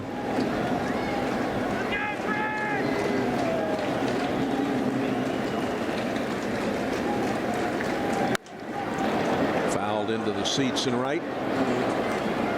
Albert's not just studying, he's lurking. He's visibly in that dugout. The Dodgers know he's there. If you're in the Dodger bullpen right now, you're talking about, all right, who wants to pitch against Pujols with the game on the line? And it might be Broxton and Pujols in a battle for this game in the 9th inning. Craig 0 for 2. 1 ball and 1 strike.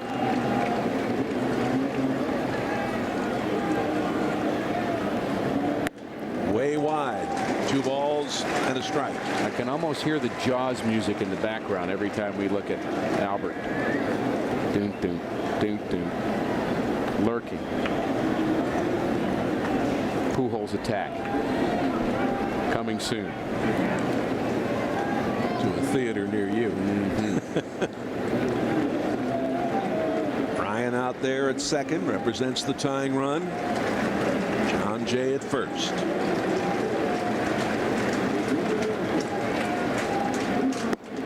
Ball 3.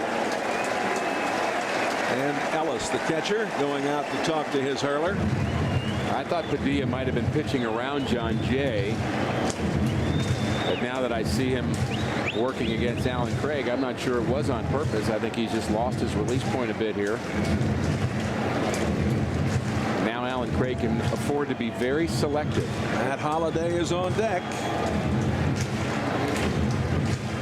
Will he get to bat? 3 balls and 1 strike. Here's where you pick out a little zone about 6 inches by 6 inches in the middle of the plate, in the best place you hit the ball, and say, if the ball's in there, I'm swinging. If it's not, I don't. Counts in your favor.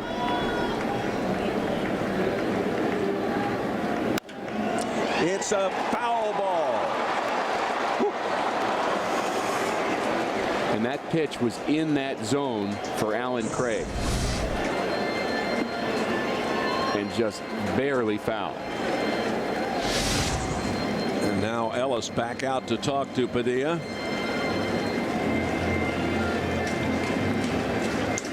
With Craig at the plate, it's exactly what he's thinking against Padilla, is he wants the ball right here. And if it's in that little zone, he's going to swing at it. Not going to chase anything out of that zone, and there it is, right on the edge of that little square in the middle of the plate, and he saw it well. He just pulled it foul, barely. A full count. Now you have to expand that zone and cover the whole plate. Steps out.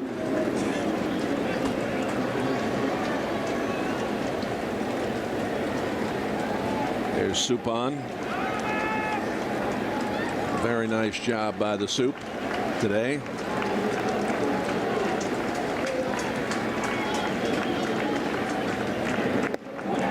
The bases are loaded for Holliday. That's the 5th walk given up by Padilla.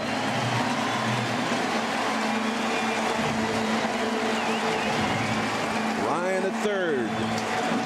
Jay out at 2nd. Craig over at 1st. And Rick Honeycutt coming out to talk things over, the pitching coach. There's a conversation on the mound. There's also one on 3rd base right now. Jose Oquendo, not taking anything for granted, calls John Jay over and makes sure he understands what he wants him to do on a hit to all fields. He's making sure he communicates the lead. And with a young base runner, you just don't want to assume they know what they're doing. And I like what Jose did there, taking advantage of this opportunity to have a little conversation.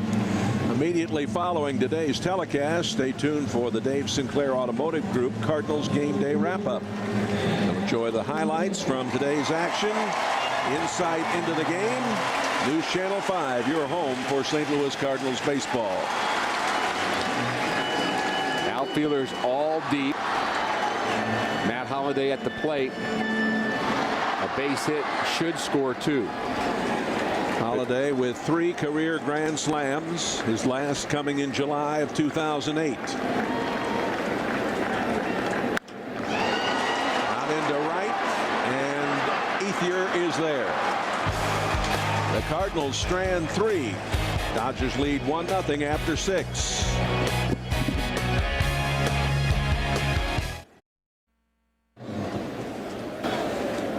Our friends at Leaf Guard present Name That Former Cardinal. Do you know who that gentleman is? The hint, of course, is he wore a Dodger uniform for most of his career. Fernando Valenzuela, 1997, came over to the good side and became a Cardinal.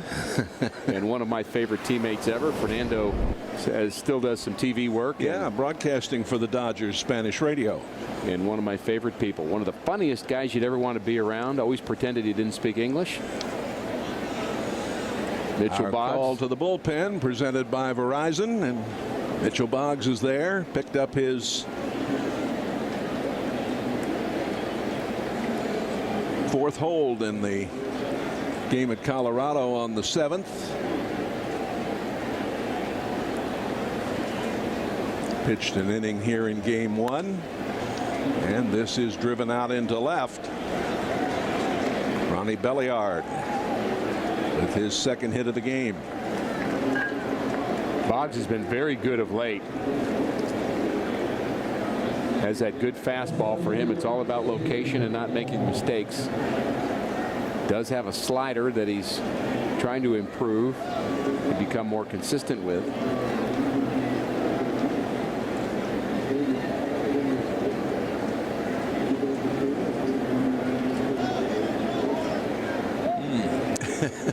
I'm not sure I'd want to sit there.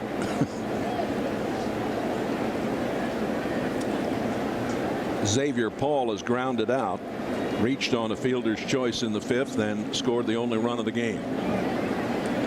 That was on the double by Padilla over the outstretched glove of Lopez. Time called. A lot of options right here for the Dodgers. They could try to bunt the runner over. They could let him swing away. Paul runs well. You could hit and run. When you have the lead, it expands your options. If you're trailing by a run, you'll probably bunt in this situation more times than not. But with the lead, you might want to play for a big inning. Larry Boa, third base coach, flashing the signs. The Cardinals defensively have Lopez in, hoping for a double play up the middle. Boggs from Georgia, attended the University of Georgia at Athens. That's in for a strike.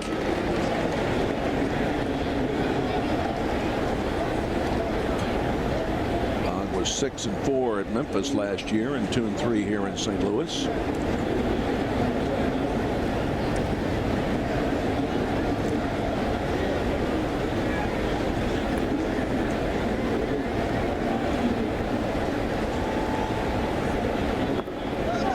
Interesting, before every pitch, both the base runner and the hitter have to be intently watching Larry Boa, the third base coach. He's given the signs and their eyes are on Boa, what he's doing. There's an indicator. With whatever he touches, that whatever the next sign is what is on. Hit and run, steal, whatever. Joey Amalfitano, when he was the third base coach for the Dodgers, had different signs for every player because he didn't want them to be stolen. So he would give a set of signs to the runner at first, a different set of signs to the guy at the plate, and he would remember all players on the team what their particular steal sign was and bunt sign. It was amazing that he could keep that straight. Terrific story. Wasn't aware of that. Pitch out, nothing shaking.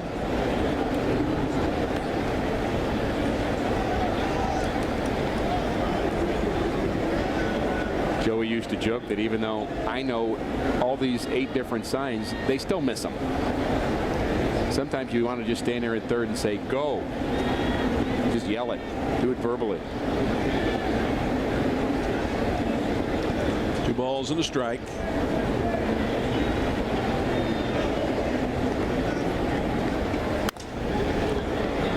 And out into left. Holiday is there.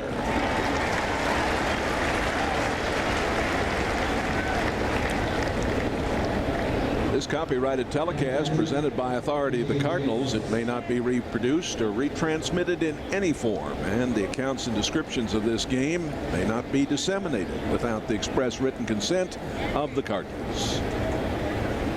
A.J. Ellis stands in. Ellis has struck out and singled. Bo is staring into the dugout to get the sign, which he's getting somehow from Joe Torre, maybe relayed by somebody else. Then he gives it to everybody else.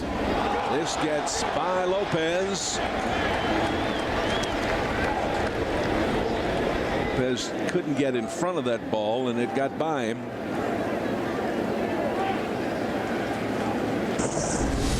This is a play that Lopez probably should have made, as he does not keep the glove down. He actually was moving his body away too quickly instead of getting his face into that ball, and that's going to be the Cardinals' first error of this series.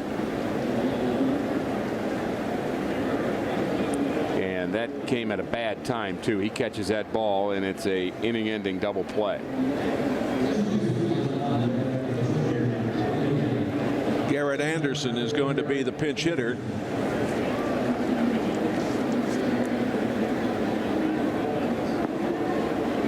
He struggled this season, batting only .182. He came into the game late yesterday.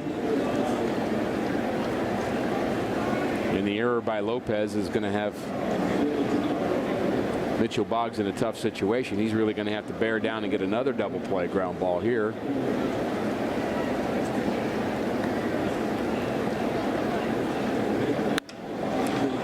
And this is out into left, and it's going to drop and go down the line.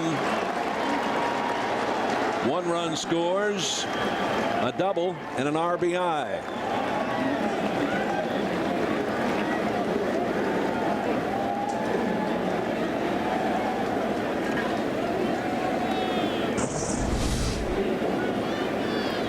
Just flares it the other way. That pitch down and away, looking for the double play.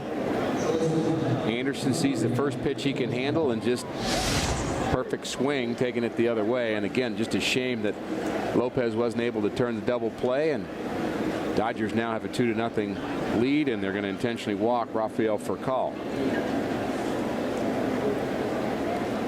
It's the second walk in the game for Furcal. He walked back in the third after popping out in the first and flying out to right in the fifth.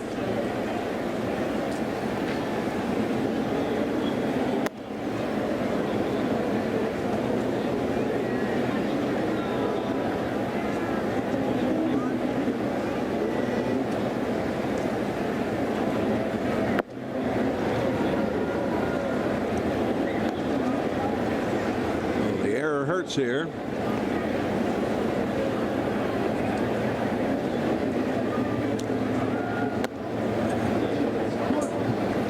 And the bases are loaded as we remind you to visit the official online shop of the Cardinals at cardinals.com. Browse the largest selection of authentic spring training gear, including clubhouse caps and t-shirts, jerseys, and more. Get all your gear straight from the source. Shop thecardinals.com shop.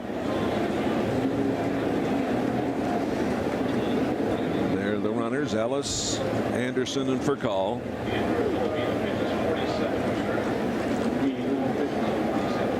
Carroll stands in. He's grounded out twice and flied to right.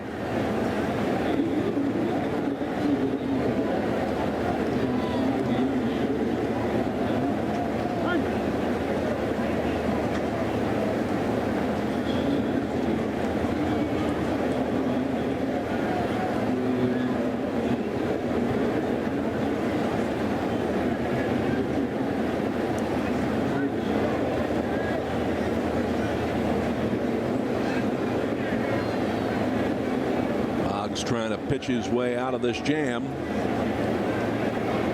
after the error by Lopez.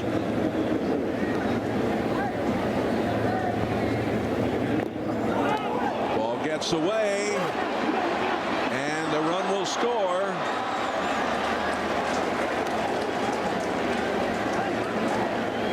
Ellis comes home. It's 3-0. Defense going in the wrong direction for the Cardinals here in the 7th inning. This ball in the dirt, wild pitch by Mitchell Boggs, and Jason LaRue tries to backhand it, and the ball gets away from him. Then he picks up the throw. Perfect strike to the umpire. Unfortunately, the umpire didn't have a glove to catch the ball and tag the runner coming home. And you've got Anderson over at third and Furcal at second.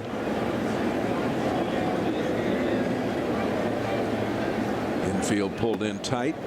Strike on the corner. 1 ball and 1 strike to Carroll.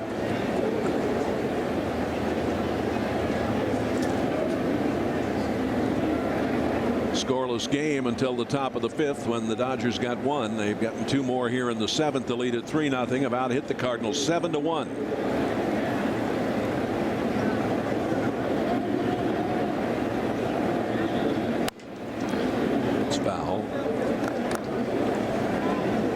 In Cincinnati, Colorado has defeated the Reds 1-0.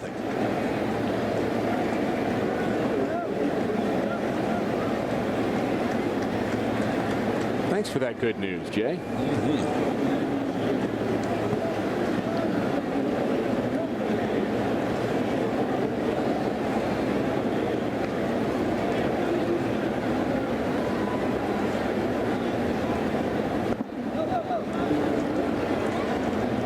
2-2.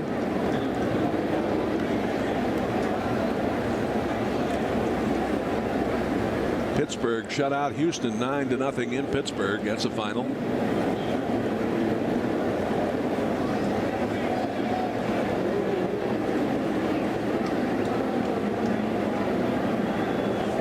Very shallow in center field. As John Jay. Cardinals trying to overcome the defensive lapse here in this inning. Fouled away. And you got to put some of the blame on the shoulders of the pitcher, Mitchell Boggs. Florida Marlins won at Florida today, 1-0 over the Nationals. That's a final. And Cleveland defeated Detroit in Cleveland 7-2. 2 balls and 2 strikes.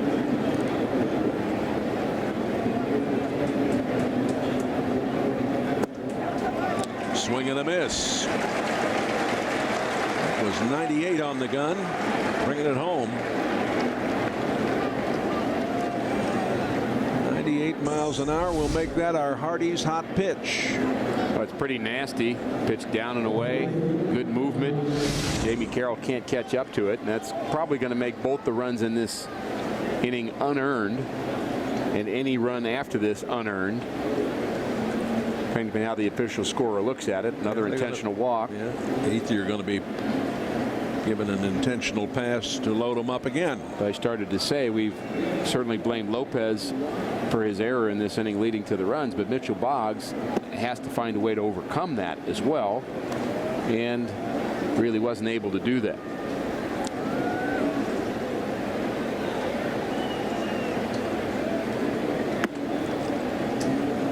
Kemp on deck. .216 average, 4 grand slams with the bases loaded in his career. This year he's 1 for 4.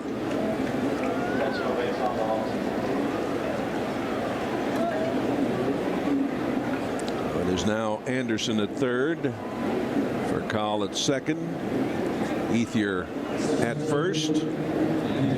Kemp has flied to right, singled and grounded out.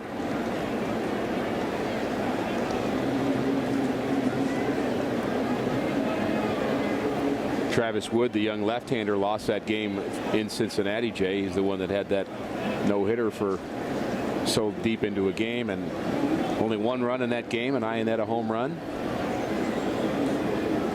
And Aaron Cook, the winner. Not often you have a game in that ballpark where there's only 1 run scored. Agreed. 1 ball to count. Must have been using wiffle balls.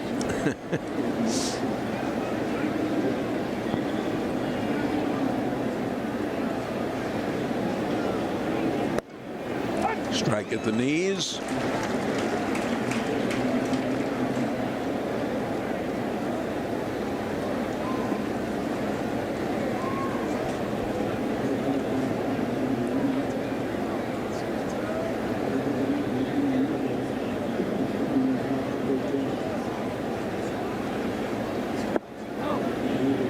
Two balls and a strike.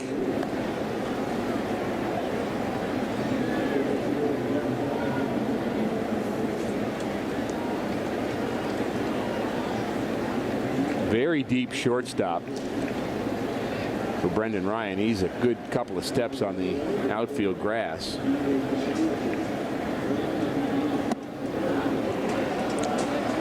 3 balls and a strike.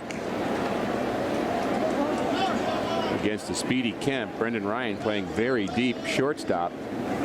He's probably not going to have a play at second base on a ground ball because the runner there is going to get a good jump with Craig playing behind him.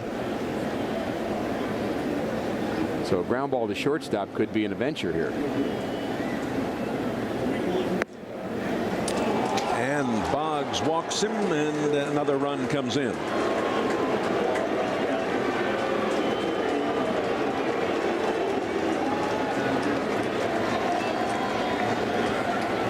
Take a look at that last pitch. A little bit low. Jason Rude tried to pull it up at the last minute. We're now going to see Dennis Reyes, the left-hander. That's it for Boggs. As Reyes heads in, we'll take this timeout.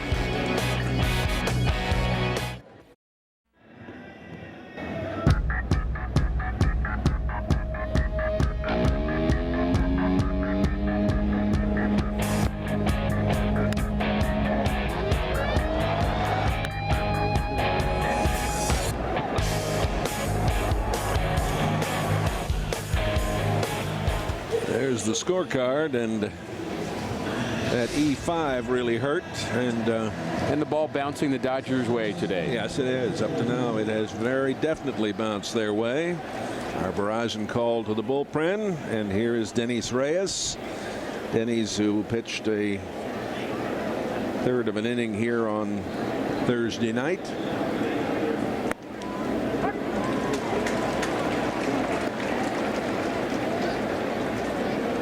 Blake DeWitt, the ninth man to come to bat in this inning. He is singled, grounded into a double play, and flied to center.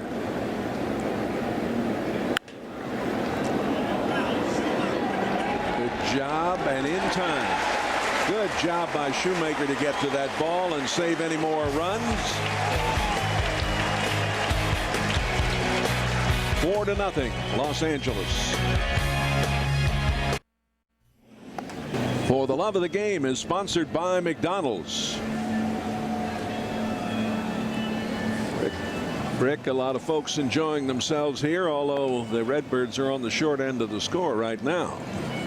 Well, it's turned into a nice day at the ballpark. Things have not bounced the Cardinals' way yet, but the fans certainly enjoying being here at the park. After the rain, it's been a pretty nice afternoon. With these hot summer days, of course, you need a tasty way to beat the heat. Try the new ice blended caramel or mocha frappes at McDonald's. This is Travis Schlichting.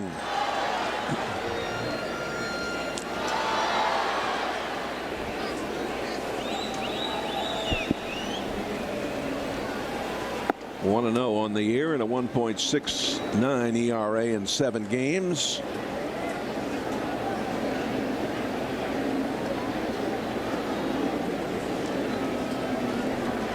Randy Wynn leads it off. 1 ball and 1 strike.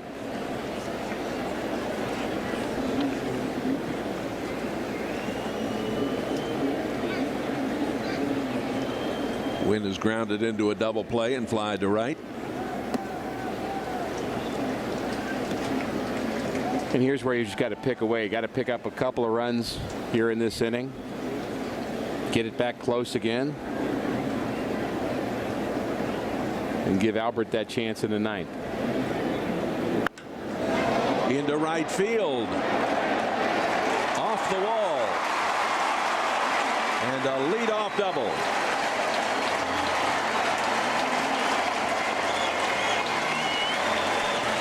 Skip Schumacher has been very good defensively here tonight.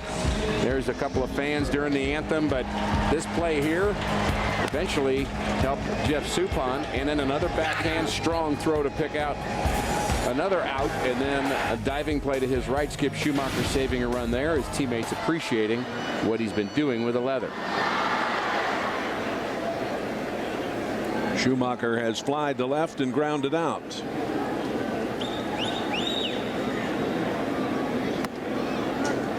Outside, ball 1.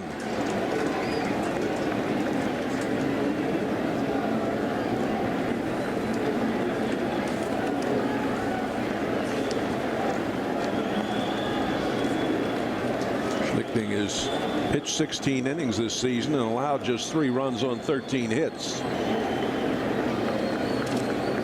Cardinals have a better chance at the middle guys than they do the late guys. So you've got to consider this late if you're the Cardinals. 1 ball and 1 strike.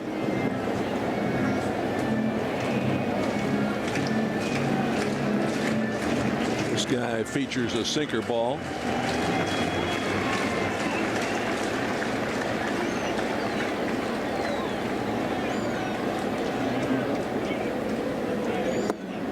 Way inside and almost hit him. He's not a real big guy, barely has enough room for all the letters on his back.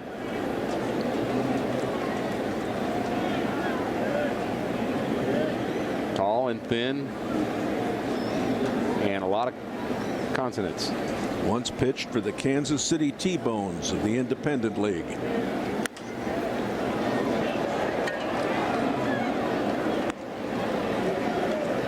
Originally selected by Tampa Bay in the 4th round of the Player draft in 2003.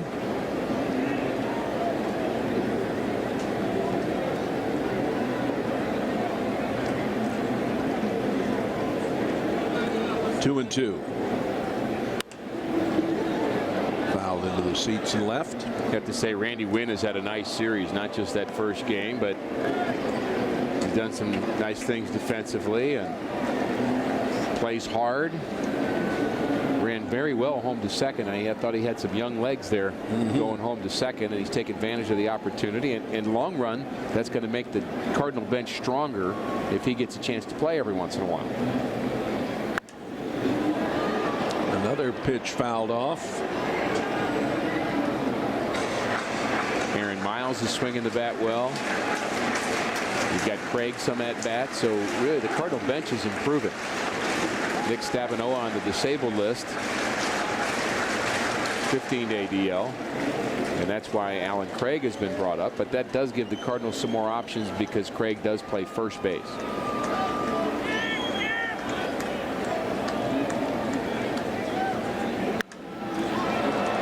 Into left. Xavier Paul is there.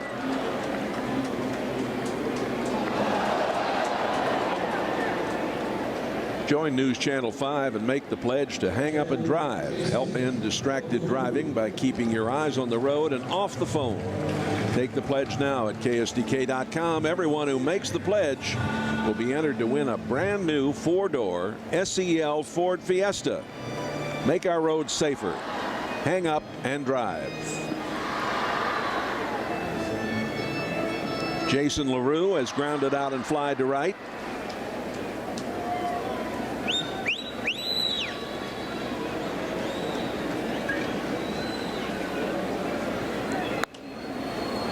Fouled off.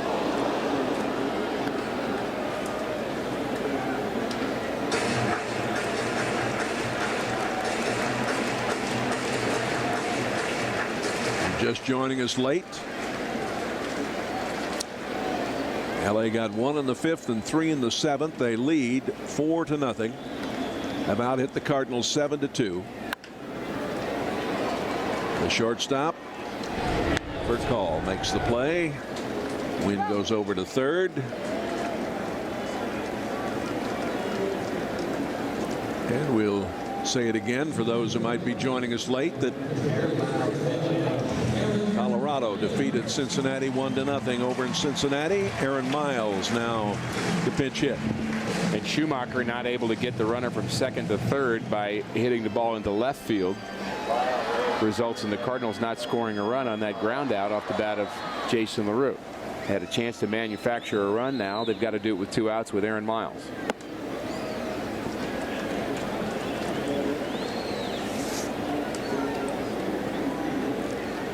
Miles went 2 for 3 in each of his last 3 starts.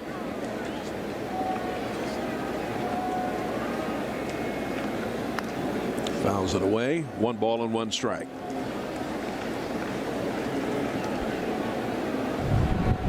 There's McLean out in the pen.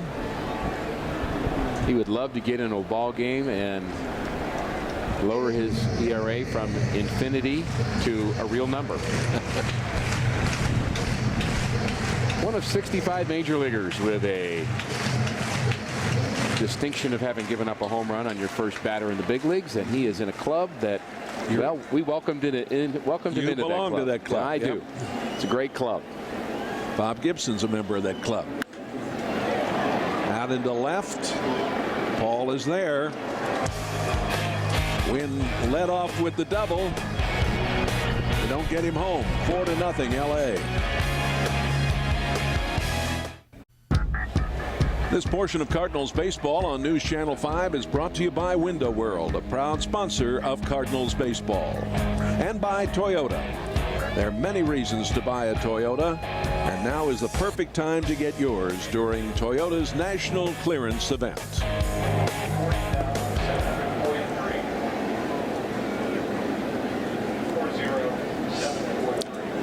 The Arch on this Sunday afternoon turned out to be a very nice day here. Very heavy rains this morning. The new pitcher is Evan McLean, the left-hander, 27 years old, called up for the second time this season on the 7th. And as Rick mentioned, he gave up that walk-off home run in his major league debut for a loss that same night. He'd been called up earlier in the season but did not pitch. Belliard leading it off. Top of the 8th inning. Belliard 2 for 3 on the afternoon. His average up to 290.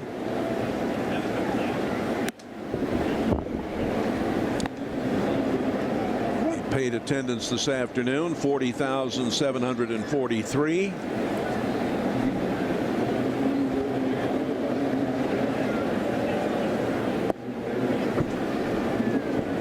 Three balls and no strikes.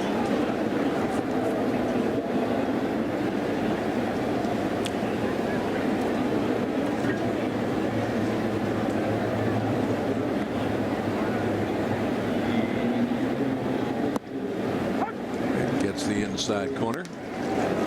Jason LaRue having trouble catching McLean right now. The ball's moving in a direction that is different than he's expecting it to, so he's kind of pushing the ball out of the zone. And a lot of times the catcher takes a little while to get used to how a pitcher's ball moves. Down to third. Lopez makes the play. Thataway, Evan. He's in the stats. Back to reality.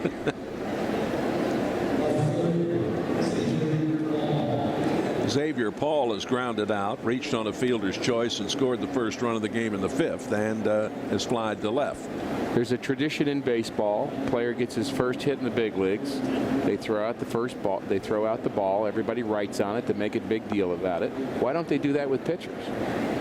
First out you get, your first strikeout. Shouldn't they toss that out? I would think so.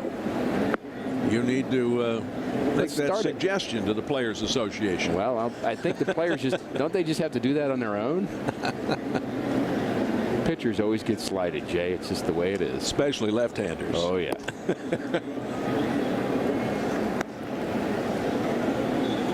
2 balls and no strikes.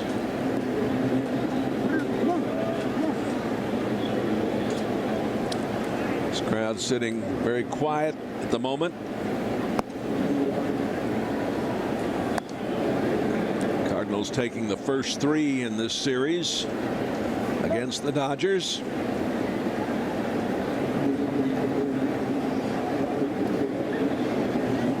I failed to mention that Joe Torre has a streak going.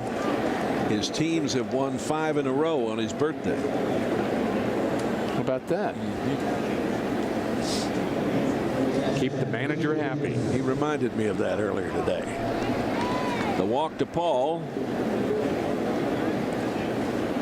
Here's the catcher, A.J. Ellis. He struck out, singled, reached on an error, and scored in the 7th.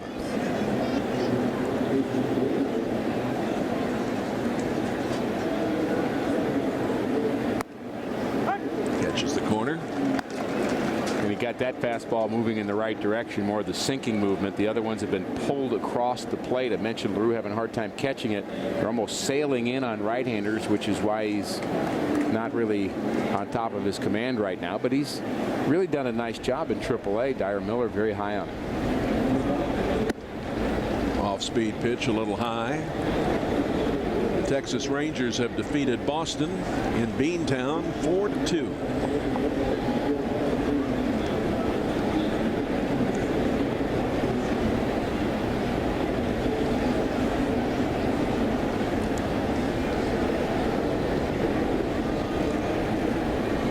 Blake has come out on deck for the Dodgers.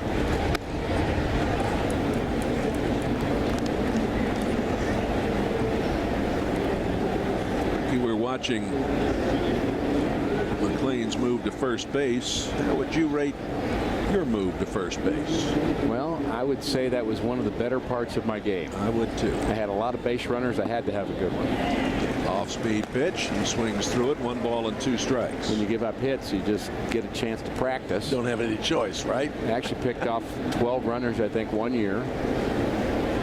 My favorite one was picking off Bob Welch after he got a hit off me.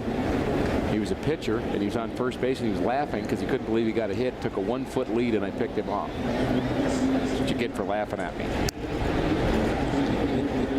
You know, there's just some things you don't do in this game, Jay, and one of them is laugh at the opponent. That's a no-no. You don't want to laugh at the opponent. Don't want to rub his face in it at any time. Game's humbling enough as it is. 1 ball and 2 strikes, 1 on and 1 out. 4-0 Los Angeles. Runner goes, foul back.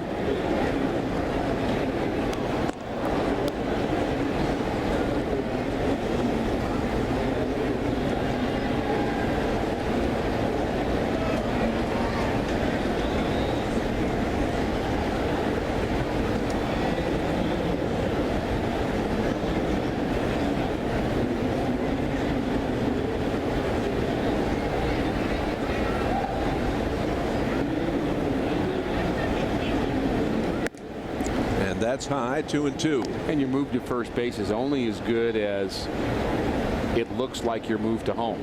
And whatever your delivery is to the plate, I always teach young pitchers, just do the same thing to first and then stop halfway and throw it to first. Don't try to do some fancy other thing because everybody's going to pick that up pretty quickly. Another foul. You don't pick your knee up high when you pitch home. Don't pick it up high to throw to first base because people will see that right away. It's trying to tailor your move to the pitch to the plate because that's really where you make your money, is getting the hitter out.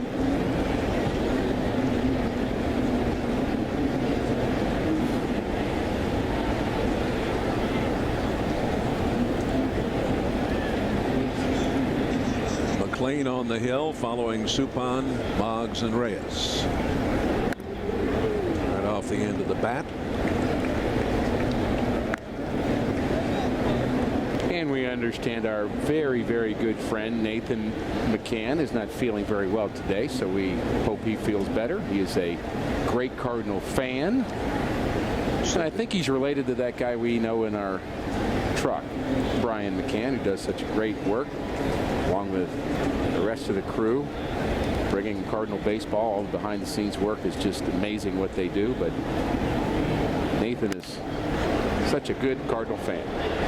Out at second, out at first. Good job over there by Craig, taking that ball out of the dirt as they turn the double play. It's 4-0 Dodgers. Bottom of the 8th inning, the Cardinals trail the Dodgers 4-0.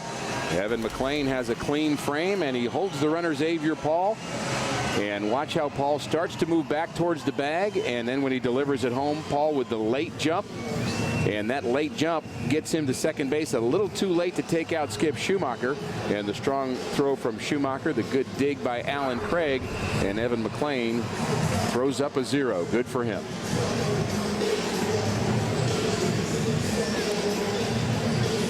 We go to the bottom of the 8th inning. Ryan will lead it off. He has singled and walked.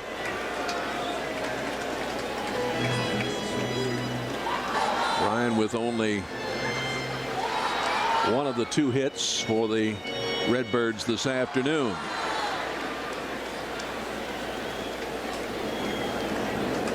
Travis Schlichting out there on the hill.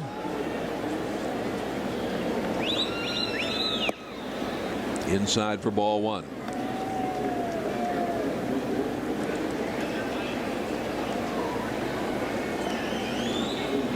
The Phillies coming to town.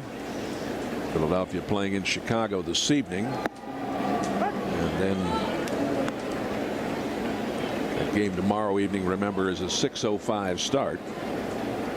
4 with the Phillies. And on to Chicago for 3.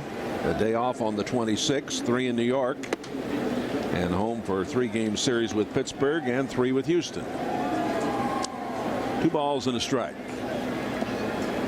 Cardinals wasted an opportunity in the 7th inning to pick up a run, a leadoff double by Randy Wynn, and he was left stranded there. Schlichting was able to get the fly out to Schumacher and bounce out another fly out. And Cardinals really need to start getting some tallies before. We can't wait till the 9th, even with Albert lurking. There we go. There we go. Reminder that Sunday's game day on News Channel 5. You'll want to join us on August the 1st. That's 2 weeks. Here at Busch Stadium, the Cardinals and the Pirates. And the Window World Cardinals game day preview will come your way at 12:30. Pittsburgh and St. Louis on that day.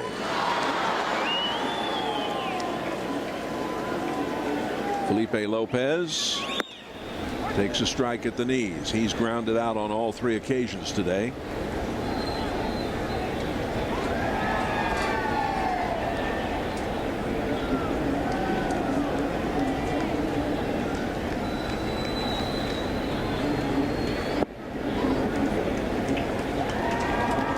One ball and 1 strike.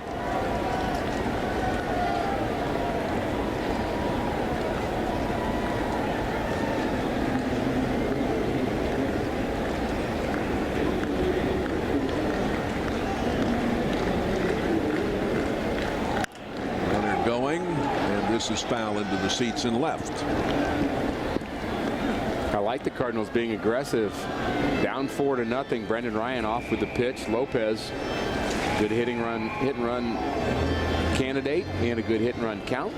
Why not start the runner, try to make something happen? The Cardinals need a big inning, and hit and runs often lead to big innings if they are successful. You do the sacrifice if you want 1 run, but if you want multiple runs, you're more apt to use the hit and run.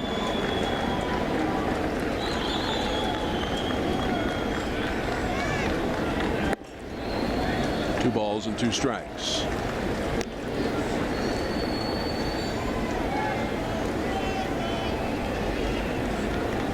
Justin Miller and Jonathan Broxton begin throwing in the Dodger bullpen. Ryan is running again, and it's fouled again. As you've stated, the Dodgers have some very talented fellas at the end of that bullpen rotation.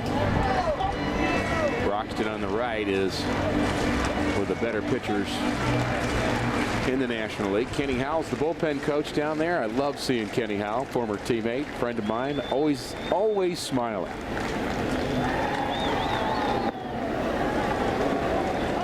Good stop there by Ellis on a low pitch. Talk about hit and run leading to innings. This is what happens with the Dodgers. A hit and run gets Schumacher moving in the wrong direction. Nothing he could do about it. That's what makes the hit and run work. See if the Cardinals do it here. I'm guessing he's going. Fly ball that is again headed into the seats and left. Brendan Ryan getting his work in.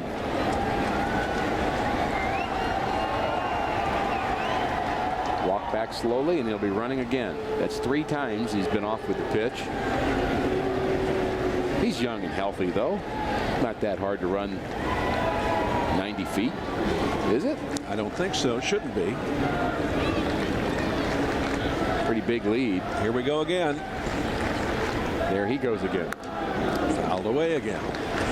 And he grabs his helmet. It's okay, Brendan. Night game tomorrow. He'll get plenty of rest. Phillies coming into town. Big series.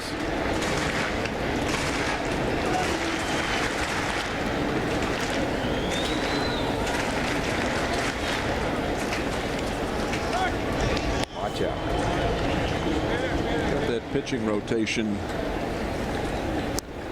Cardinals will get Kyle Kendrick, Jamie Moyer, Joe Blanton, and Cole Hamels, so they will miss Roy Halladay, who's pitching today. Actually tonight. Actually this evening, yeah. Out into left.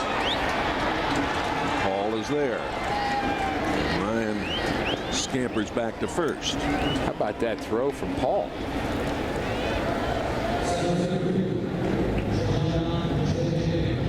John Jay on the day has flied to left, grounded out, and walked.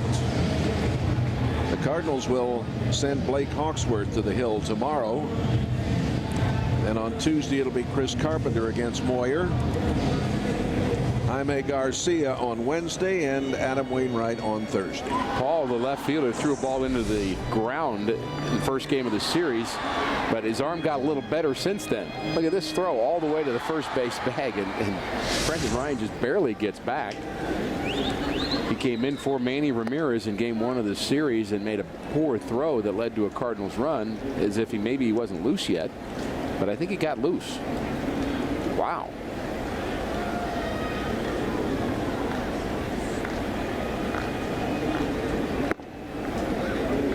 Two balls and no strikes.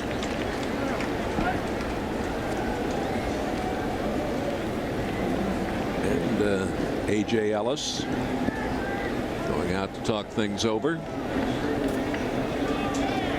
Let's remind you that the Cardinals announcer Cutter and Buck apparel is provided courtesy of Ad Creations.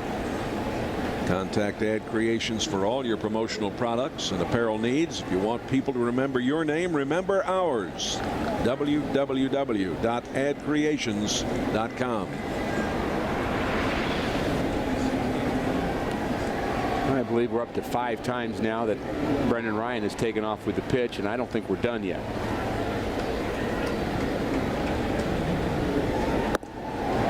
Here's one right down the heart of the plate. 2 balls and a strike. Good count for him to go right here.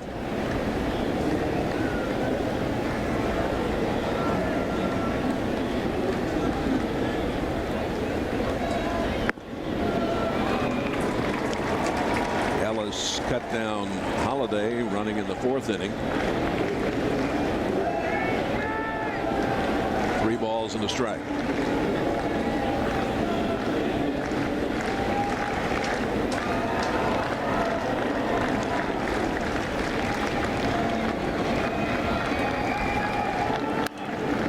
Foul back. Ryan running again.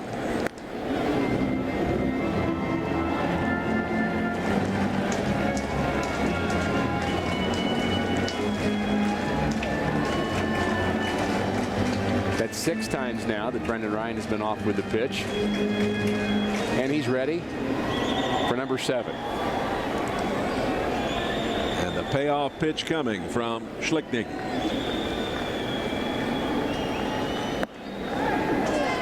It's a walk.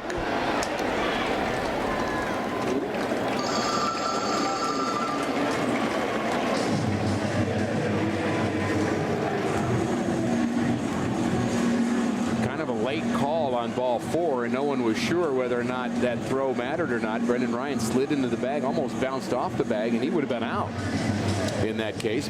Speaking of out, Joe Torre out of the dugout, and he's going to go to his right-hander, Justin Miller. And as Schlichting leaves and Miller comes in, we'll take this timeout.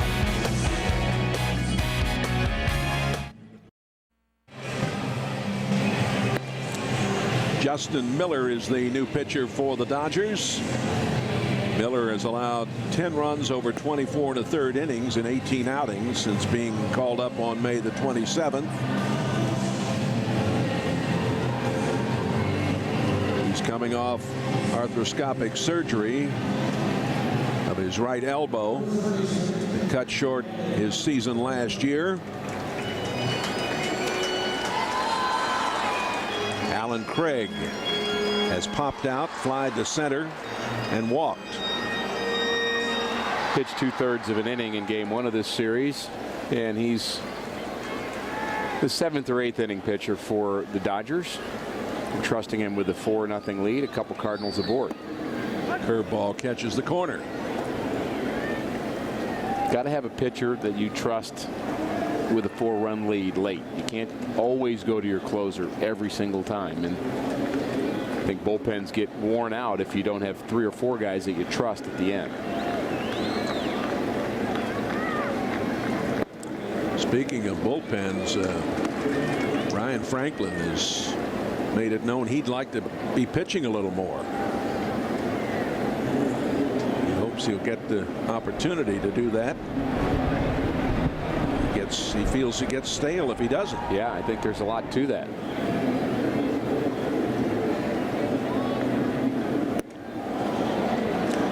ball and 2 strikes. A little over anxious, Alan Craig, on that one. He thought that pitch was going to be middle away, and it just ran away from him at the last second. Not a very good swing. Now he's in a deep hole here. And you have to guard against being defensive and just kind of flailing at the ball, hitting it on the ground and hitting into a double play.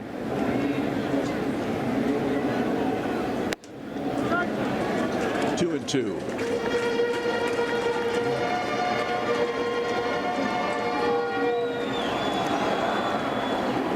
Tattoo there. And he's got it all up and down that arm. Whole sleeve worth of tattoos on Justin Miller.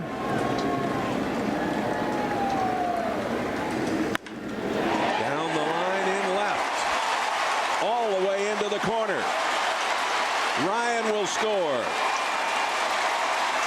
Here comes Jay. 4-2. Craig delivers. He now has 4 RBIs. Big league hitters do not miss hangers very often, and Alan Craig does not miss this one. Hanging in the inside part of the plate, he jumps on it. And there's the jump of John Jay, the trail runner. And after Brendan Ryan scoring, John Jay comes home with a second Cardinal run.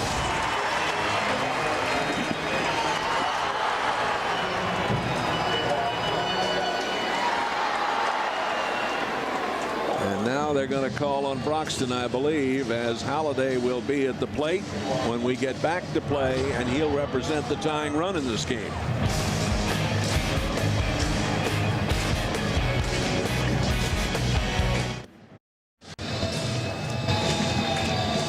There's the big man, Broxton, his 40th appearance. 19 saves out of 21 opportunities, 2.11 ERA, born in Augusta, Georgia. And how about the strikeout walk ratio? This guy is a big time closer. He had been the 8th inning guy for the Dodgers early in his career and was outstanding there, and has really embraced the closer's role and become one of the best in the game. And now you've got all-star against all-star. Tying run at the plate in Matt Halladay. Casey Blake now at first base. Here's Halladay. 188 in his career against Broxton.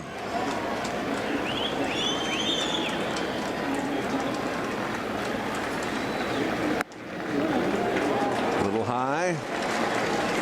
They've been trying to pitch Matt Halladay up all day long. He's a very good low ball hitter, has that sweeping swing.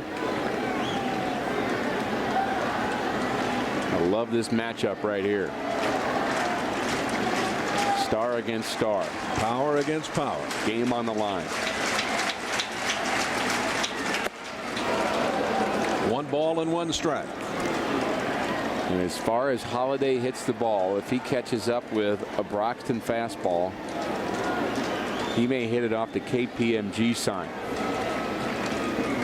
which is a long way from where we're sitting today. Yes, it is. I can see it, but it's a long way away.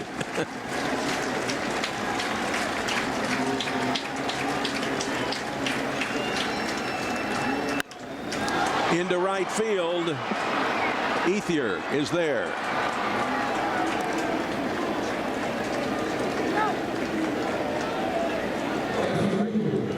Oh, it'll be up to Randy Wynn.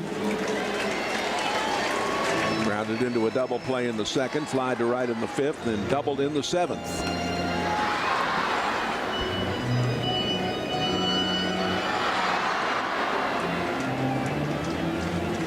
.263 hitter against Broxton.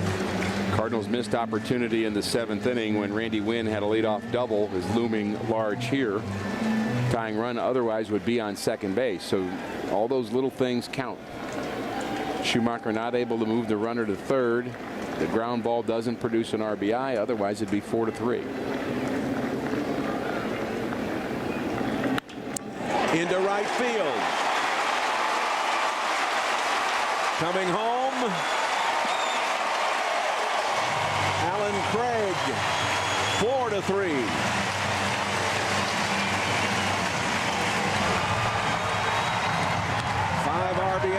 for Wynn.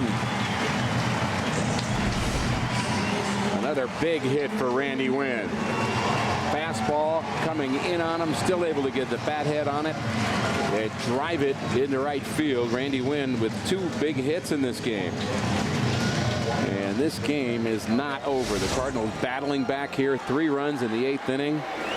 Helped out largely by a couple of walks from Schlichting, the right-handed reliever. Here's Schumacher. He's flied to right twice and grounded out.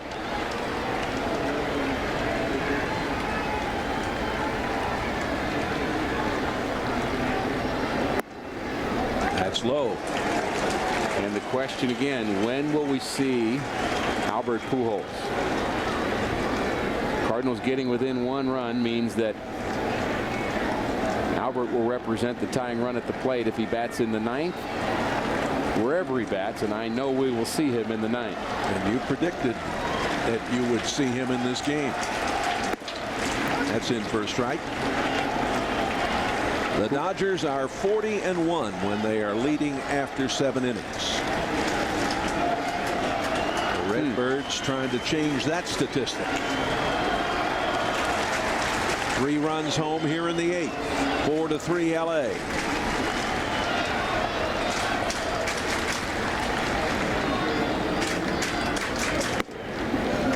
Two balls and a strike.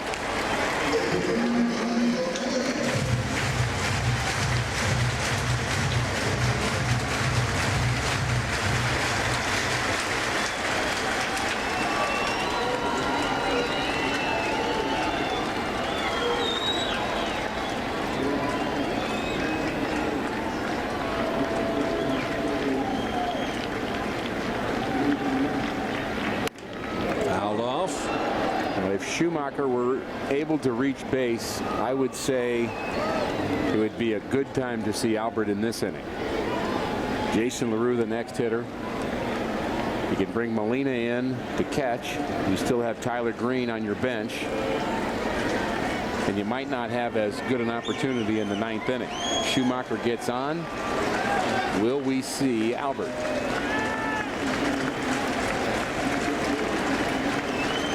The 2-2 pitch coming from Broxton.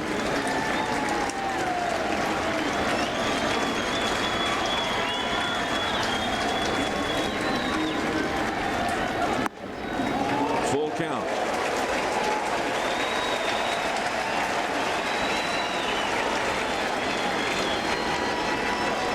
Full count means Wynn will be running.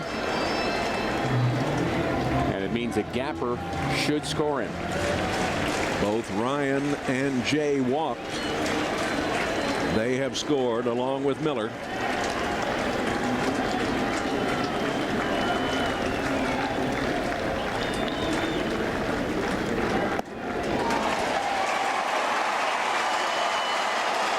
I said Miller. I meant to say Craig.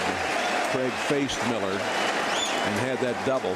Where's he lurking? 2 RBIs. Where's he lurking? Here we go.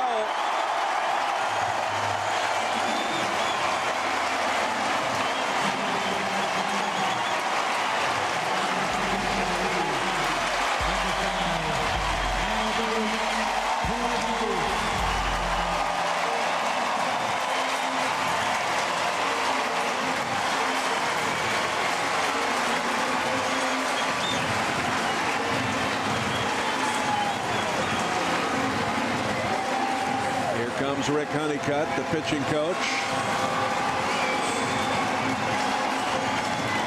The wheels are turning here as the Redbirds have battled back with 3 in the 8th inning. Molina comes in from the bullpen.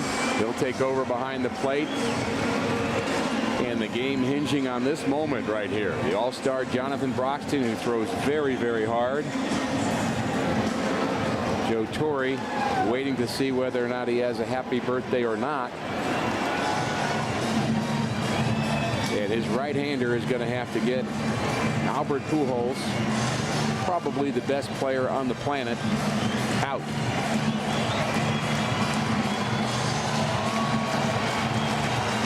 This is the moment we've been waiting for, Jay. Absolutely. Albert batting .308. He has 21 home runs, 64 RBIs, 2 on, 2 out. LA leading 4-3.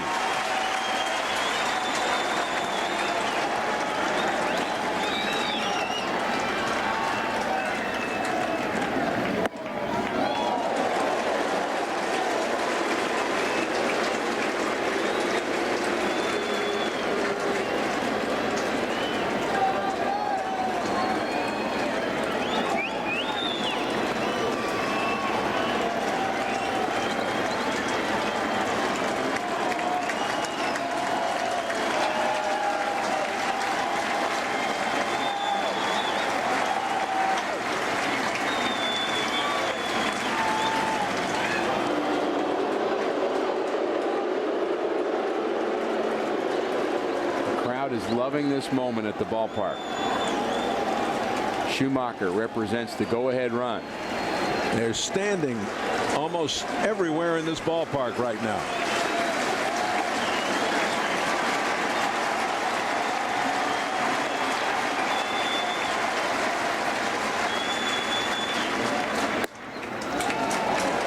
Two balls and no strikes.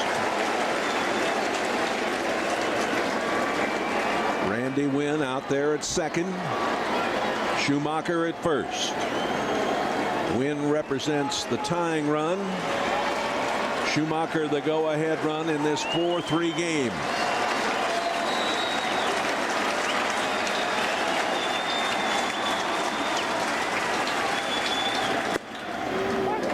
In for a strike. 2-0 breaking ball from Broxton. Evan McClain is set to hit next.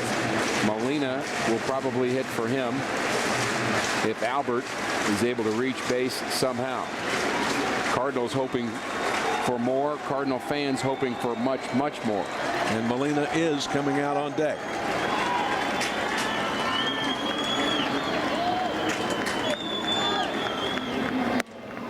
That catches the outside corner. 2-2.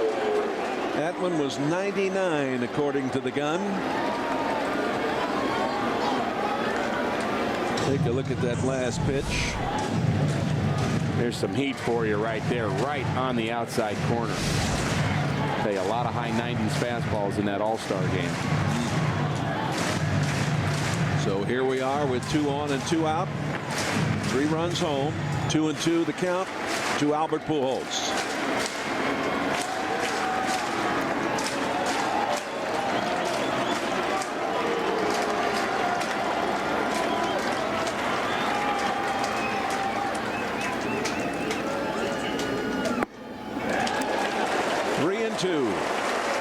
Just missed inside. Albert has been very patient in this at bat.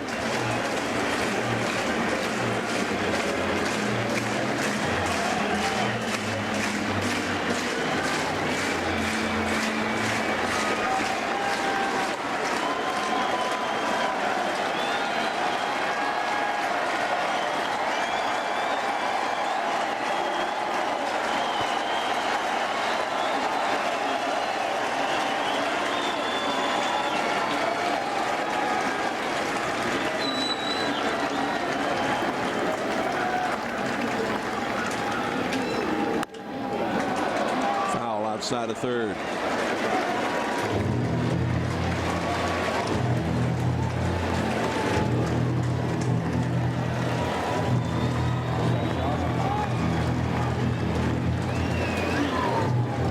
I thought I'd been hearing that Jaws music in the background.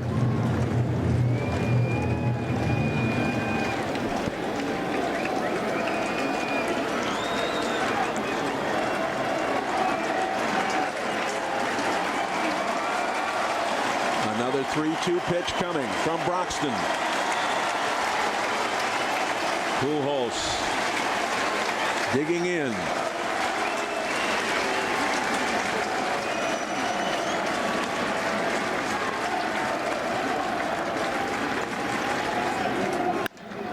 Out to the shortstop, hard hit. Urcal throws on. Broxton wins the battle. It's 4-3 Los Angeles after 8.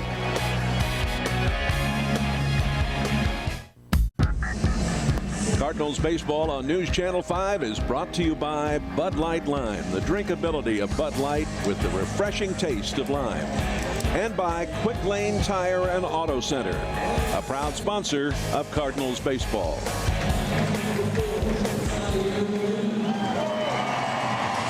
Downtown St. Louis, sun shining brightly. Redbirds battling back. It's 4-3 Dodgers. Ryan Franklin on to do the hurling. You said he wanted some more innings, so he gets to work here now that it's become a close game. I like using Ryan Franklin here. Obviously not a safe situation. The Cardinals trail, but close game like this, you have a little momentum your way. Use your closer and take your chances in the bottom of the ninth. Casey Blake at the plate. Popped high and back out of play.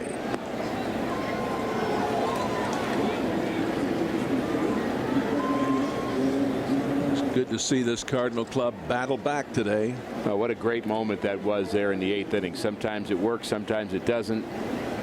That's the great nature of competition, great nature of the game of baseball. Those magical moments. Blake is from Indianola, Iowa, 36 years old, played at Wichita State. Way back in '96, he was the Missouri Valley Conference Player of the Year. Batting .252, has 9 home runs and 37 RBIs.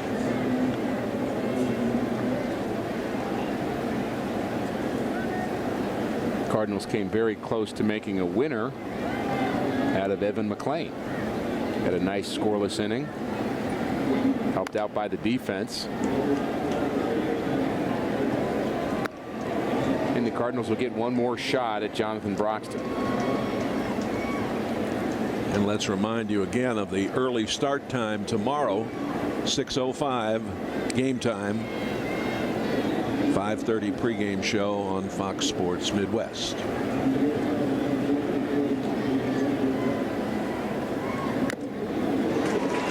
Foul tipped. And the strikeout. Take a look at this last pitch. A little late on this one is Casey Blake. Ryan Franklin has so many different pitches. You have to guard against the off speed, the fastball, and just a little bit tardy. Barely gets a piece of it. And held on to by Molina. Furcal has popped out, flied to right, walked twice, once intentionally.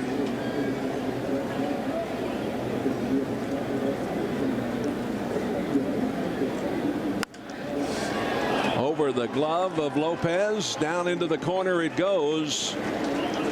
And Furcal with a stand-up double. Fella's still a good hitter, isn't he? He's been around a while. He really knows how to play the game. And you can only keep him down for so long, even if he doesn't hurt you for a couple of at-bats, just hoping that you can get through a game without him inflicting some damage. And then you get his speed on the base pass. Now the Dodgers threatening again. Just slices that ball right into the left field corner. Jamie Carroll standing in. Strike on the inside corner to Carroll, who has grounded out twice, struck out and flied to right.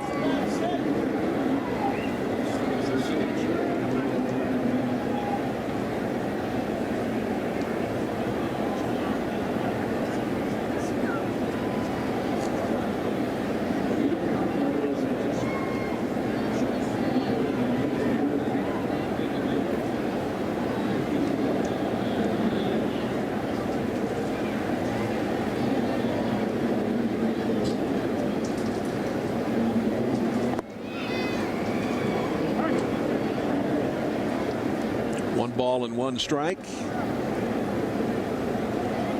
LA got 1 in the 5th and 3 in the 7th. Cardinals getting 3 in the bottom of the 8th inning. 4-8-0 for Los Angeles. 3-4-1 for the Cardinals. Both clubs have left 7.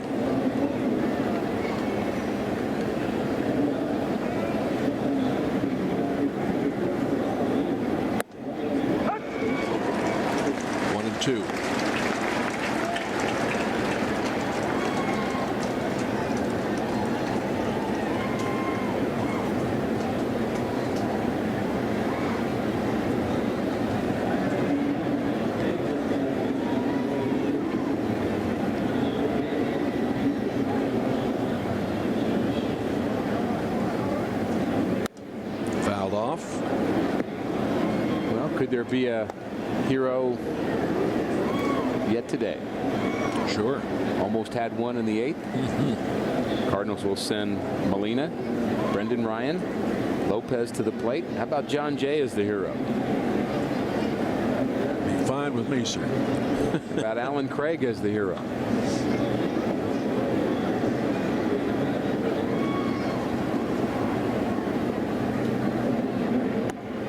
Ooh, that just missed outside. 2-2.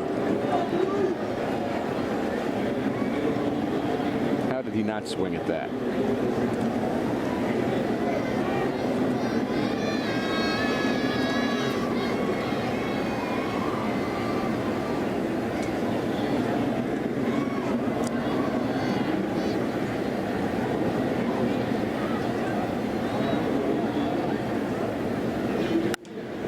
Into right field. Win is there.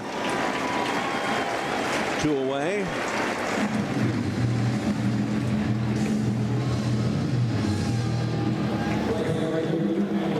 Andre Ethier, who has flied to left twice and to right once and was intentionally passed in the 7th inning. Might see that happen again, and we will. Yep. Yachty puts his glove out.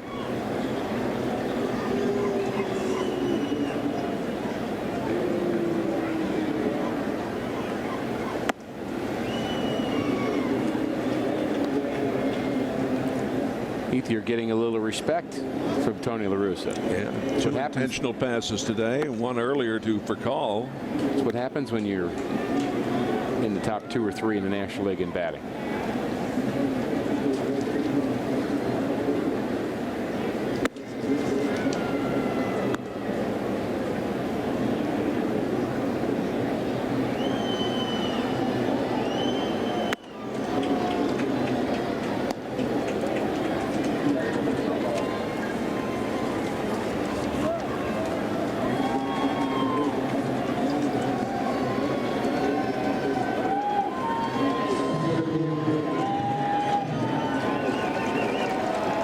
Ethier, an all-star this year, batting .322 coming into today's affair. Here's Matt Kemp. He's flied to right, grounded out and walked. That walk was an RBI for him in the 7th when the Dodgers plated 3.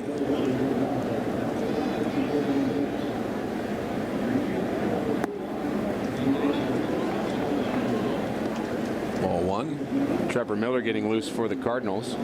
Already used the other 2 left-handers, Evan McClain and Dennis Reyes. A lot of left-handers on this Dodger team. Yep. And the Phillies have a few that can hurt you. Boy, do they.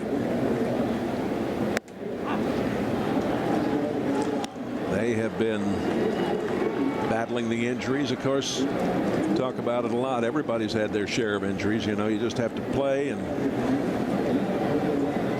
Colorado had everybody hurt and just steamrolled the Cardinals. yes, No Tulowitzki, no Helton, didn't matter.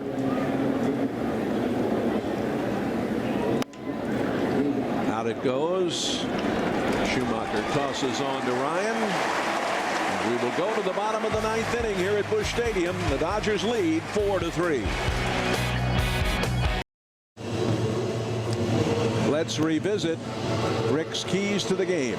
Well, the first key was for Jeff Suppan to get the first batter out in every inning. He did it 5 of the 6 innings he pitched, so check that one.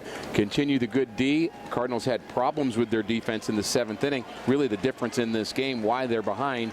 Keeping up the tempo, I think they've done a good job of that. This team has played very upbeat in this game. The way they're running the bases, the way they're playing defensively, the way they're hustling around. I think this team is different since the break, and they still have a chance of winning this game. And a nice hand for Yadier Molina. Yadi standing in and hitting much better of late.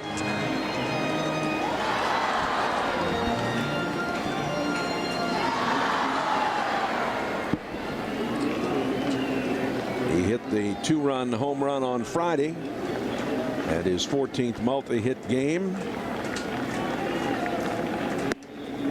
Inside for ball 1. The big man on the mound is Jonathan Broxton, all 300 pounds of him. He is a giant of a man.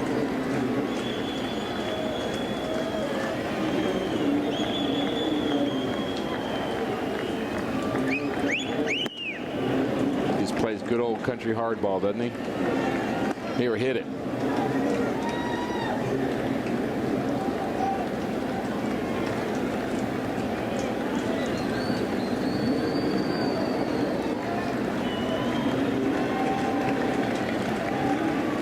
The 1-1 pitch.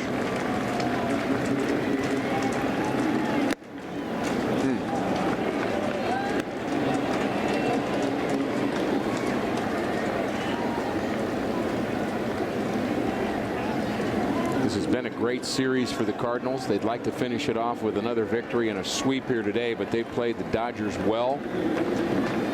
And I really liked what they were able to do in the 8th inning of this game. Come back, not quit. Alan Craig with a big hit. Randy Wynn with a big hit. Foul back. And this crowd will get back into it again if the Cardinals can get a base runner. The gun showed that pitch at 100 miles an hour.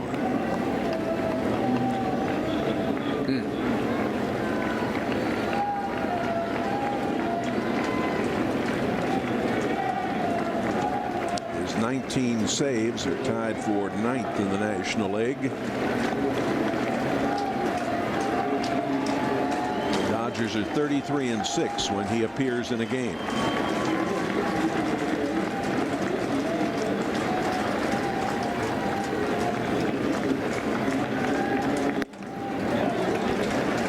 And you mentioned the Dodgers have only lost 1 game when they lead after 7 innings. And the Cardinals would like to change that number. 40-1.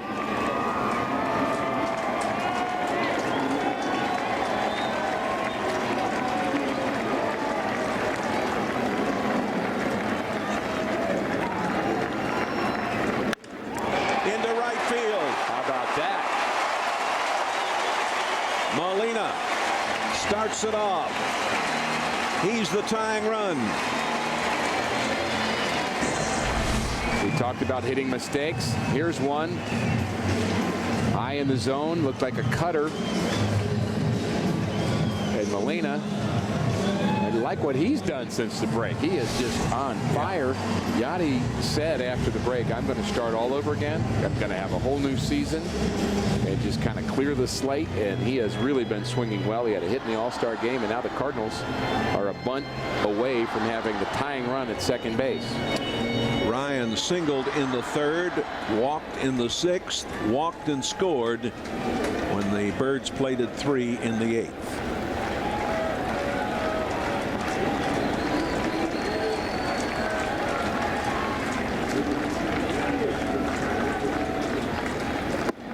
Inside for a ball. Cardinals do not have a pinch running option other than using a pitcher. You also have Tyler Green on the bench, but the problem is you've got Yadier Molina at first base. Actually checking with Dave McKay, making sure they've got the sign straight. Jose Oquendo verbally relaying it to Brendan Ryan. Yadier Molina really straight off the bag on that last bunt attempt. First baseman was charging, and if the second baseman had gotten in behind him, could have been a problem. Saw that graphic on the Cardinals situation when they're trailing after 8. Popped up and back to the screen.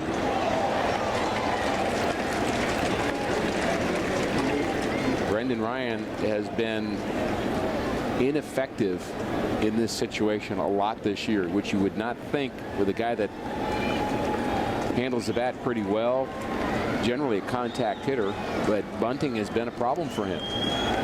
He's missed 2 or 3 different opportunities, and this is a tough one here because he's got to get a perfect bunt to get Molina to second base. And it's not easy bunting against a guy like this. Oh no, it's not easy doing anything these guys do. No. He's going to try to get this down the first base line, make the first baseman field it. Out in front, and he does a nice job. The sacrifice goes 1-4. Way to go, Brendan Ryan. Good day for Brendan Ryan.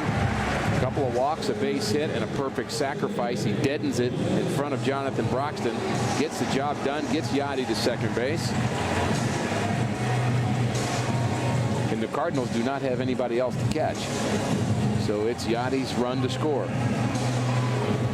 Nick Stavanoa was the emergency catcher for this team. But he's on the DL. Lopez has grounded out on 3 occasions and flied to left. Tying run out there at second.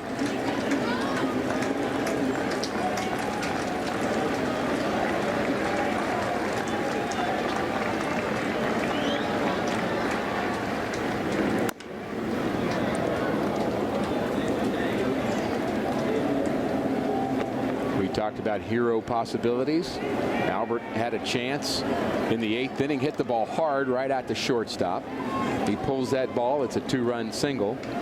Molina led off this inning with a base hit the other way. Well, wasn't that a good looking swing from Yachty? And the Cardinal fans looking for one more hero. Lopez or Jay or Craig. Any will do.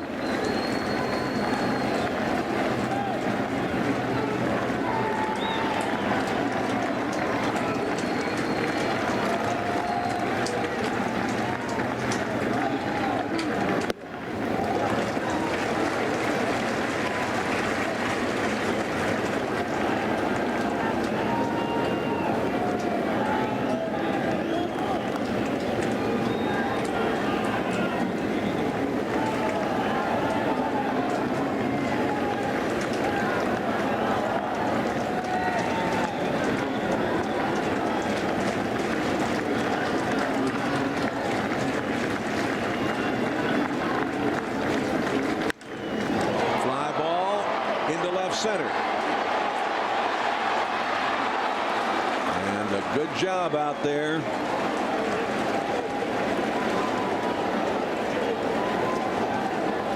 Xavier Paul had to make a long run, but he got there. Oh, do I wish Manny Ramirez was playing left.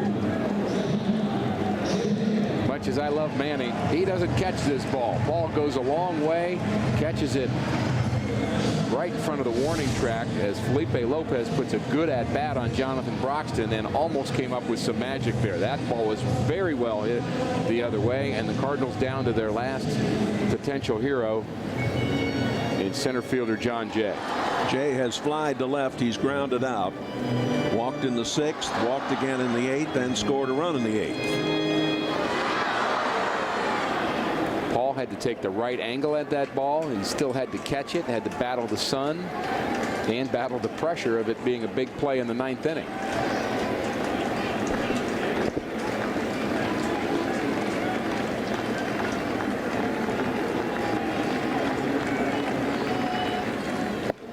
Inside, and time for us to announce Budweiser's player of the game, Vincente Padilla, the starter for the Dodgers, who also came up with a big hit. 6 innings, no runs, just 1 hit allowed, and he did have the big hit in this game over the head of Felipe Lopez, a bouncing double. Jeff Suppan was very good today, but he was just a bit better. Foul back. That was right in his wheelhouse there. And a good swing from John Jay, too. And that swing is not lost on Jonathan Broxton as he brings the heat. And Jay was right on him. It'll make a pitcher think twice about what pitch to throw next.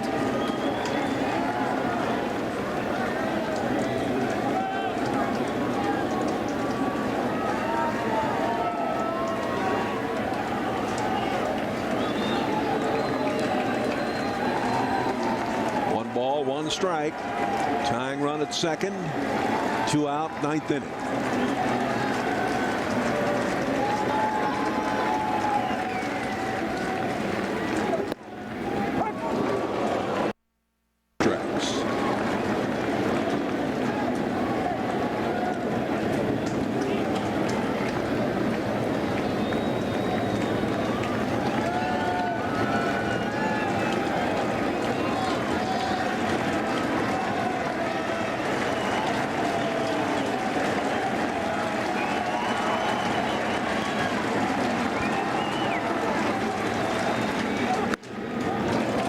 3-2.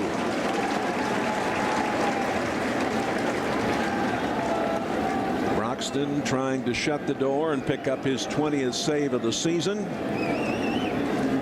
John Jay trying to put it in play.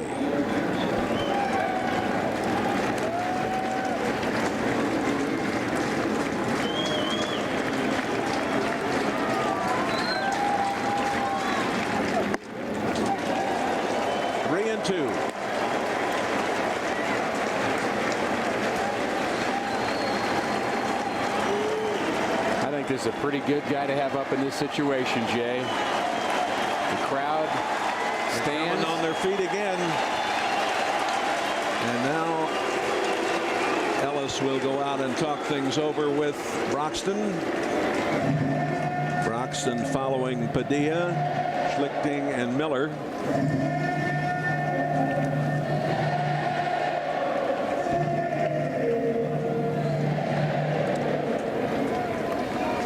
With a full count in 10 plate appearances, 4 for 9.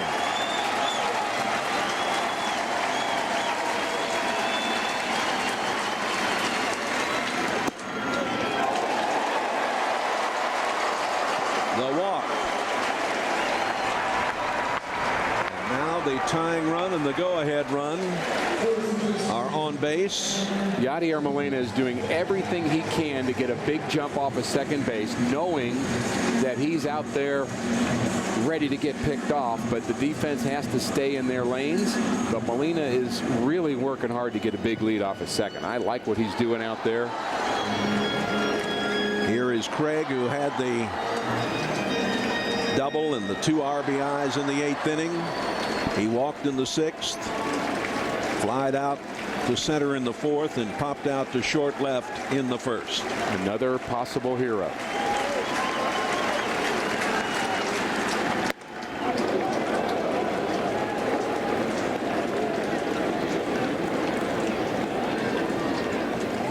Holiday is on deck.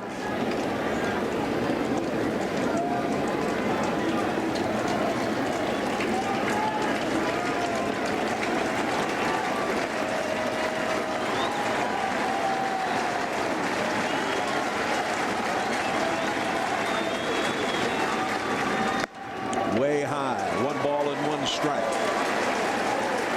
That one again on the gun at 100 miles an hour.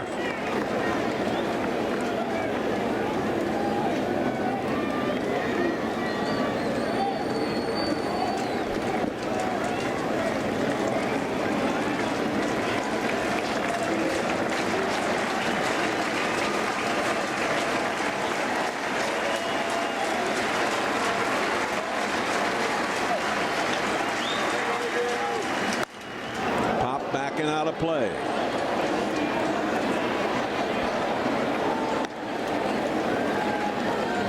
Cardinals again down to their final strike. A lot of pitches in this inning. And last for Jonathan Broxton, who had to come in the 8th inning. He's now working in the 9th. Will he hang one or not? To Alan Craig. Cardinal fans on their feet hoping he does.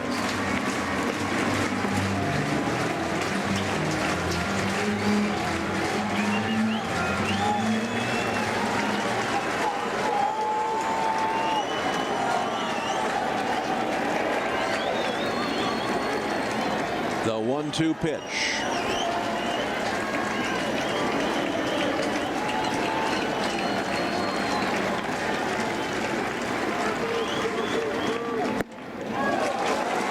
Two balls and 2 strikes.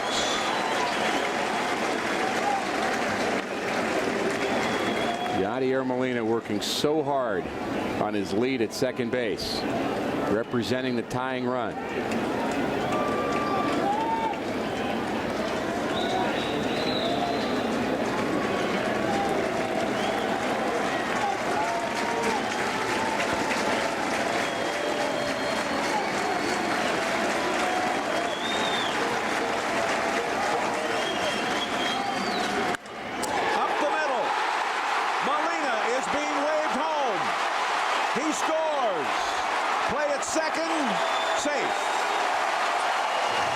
The Cardinals have come back to tie this game at 4. Another RBI for Craig.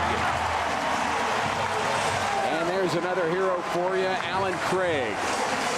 Scores Yadier Molina. And he gets that big lead off of second base. And how about that job by Alan Craig? Just takes it right back up the box. Molina with a big jump off of second and scores the tying run.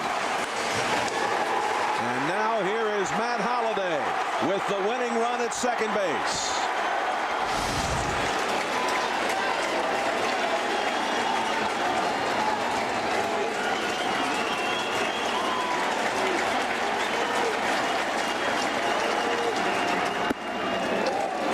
Tight for a ball. That pitch count we talked about with Broxton could be a factor here. The more he's thrown, the more chances you have of making a mistake.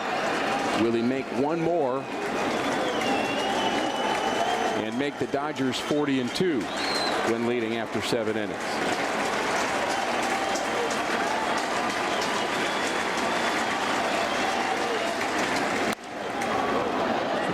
Going foul down the right side. 1 ball and 1 strike. Suppan no longer the loser. Padilla no longer the winning pitcher.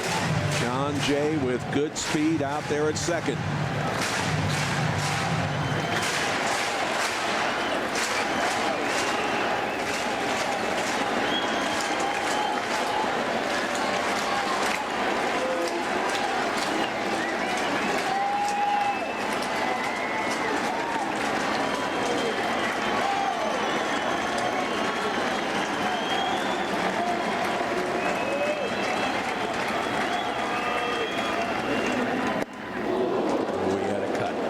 And 2 strikes.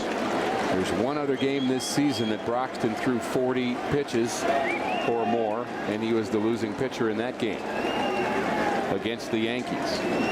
He has 43 here this afternoon, and all 300 pounds of him has been working very hard, and his work is not over yet.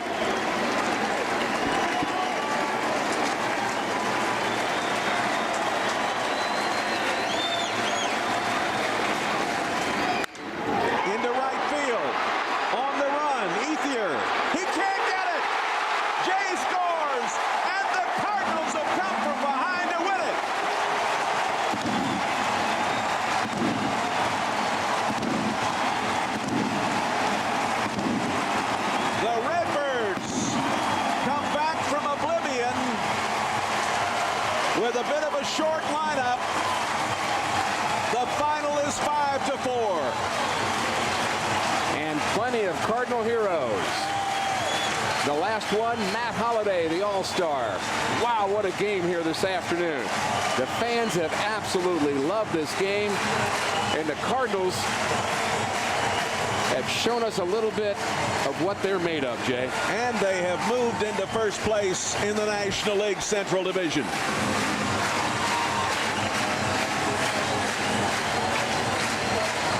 We'll show you a few replays. First, the big one.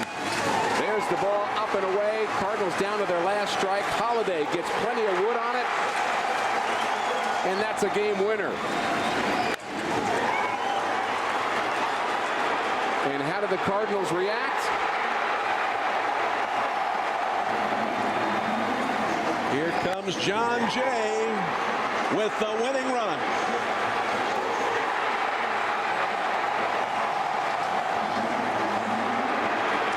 This was a good one. The Cardinals win it 5-4.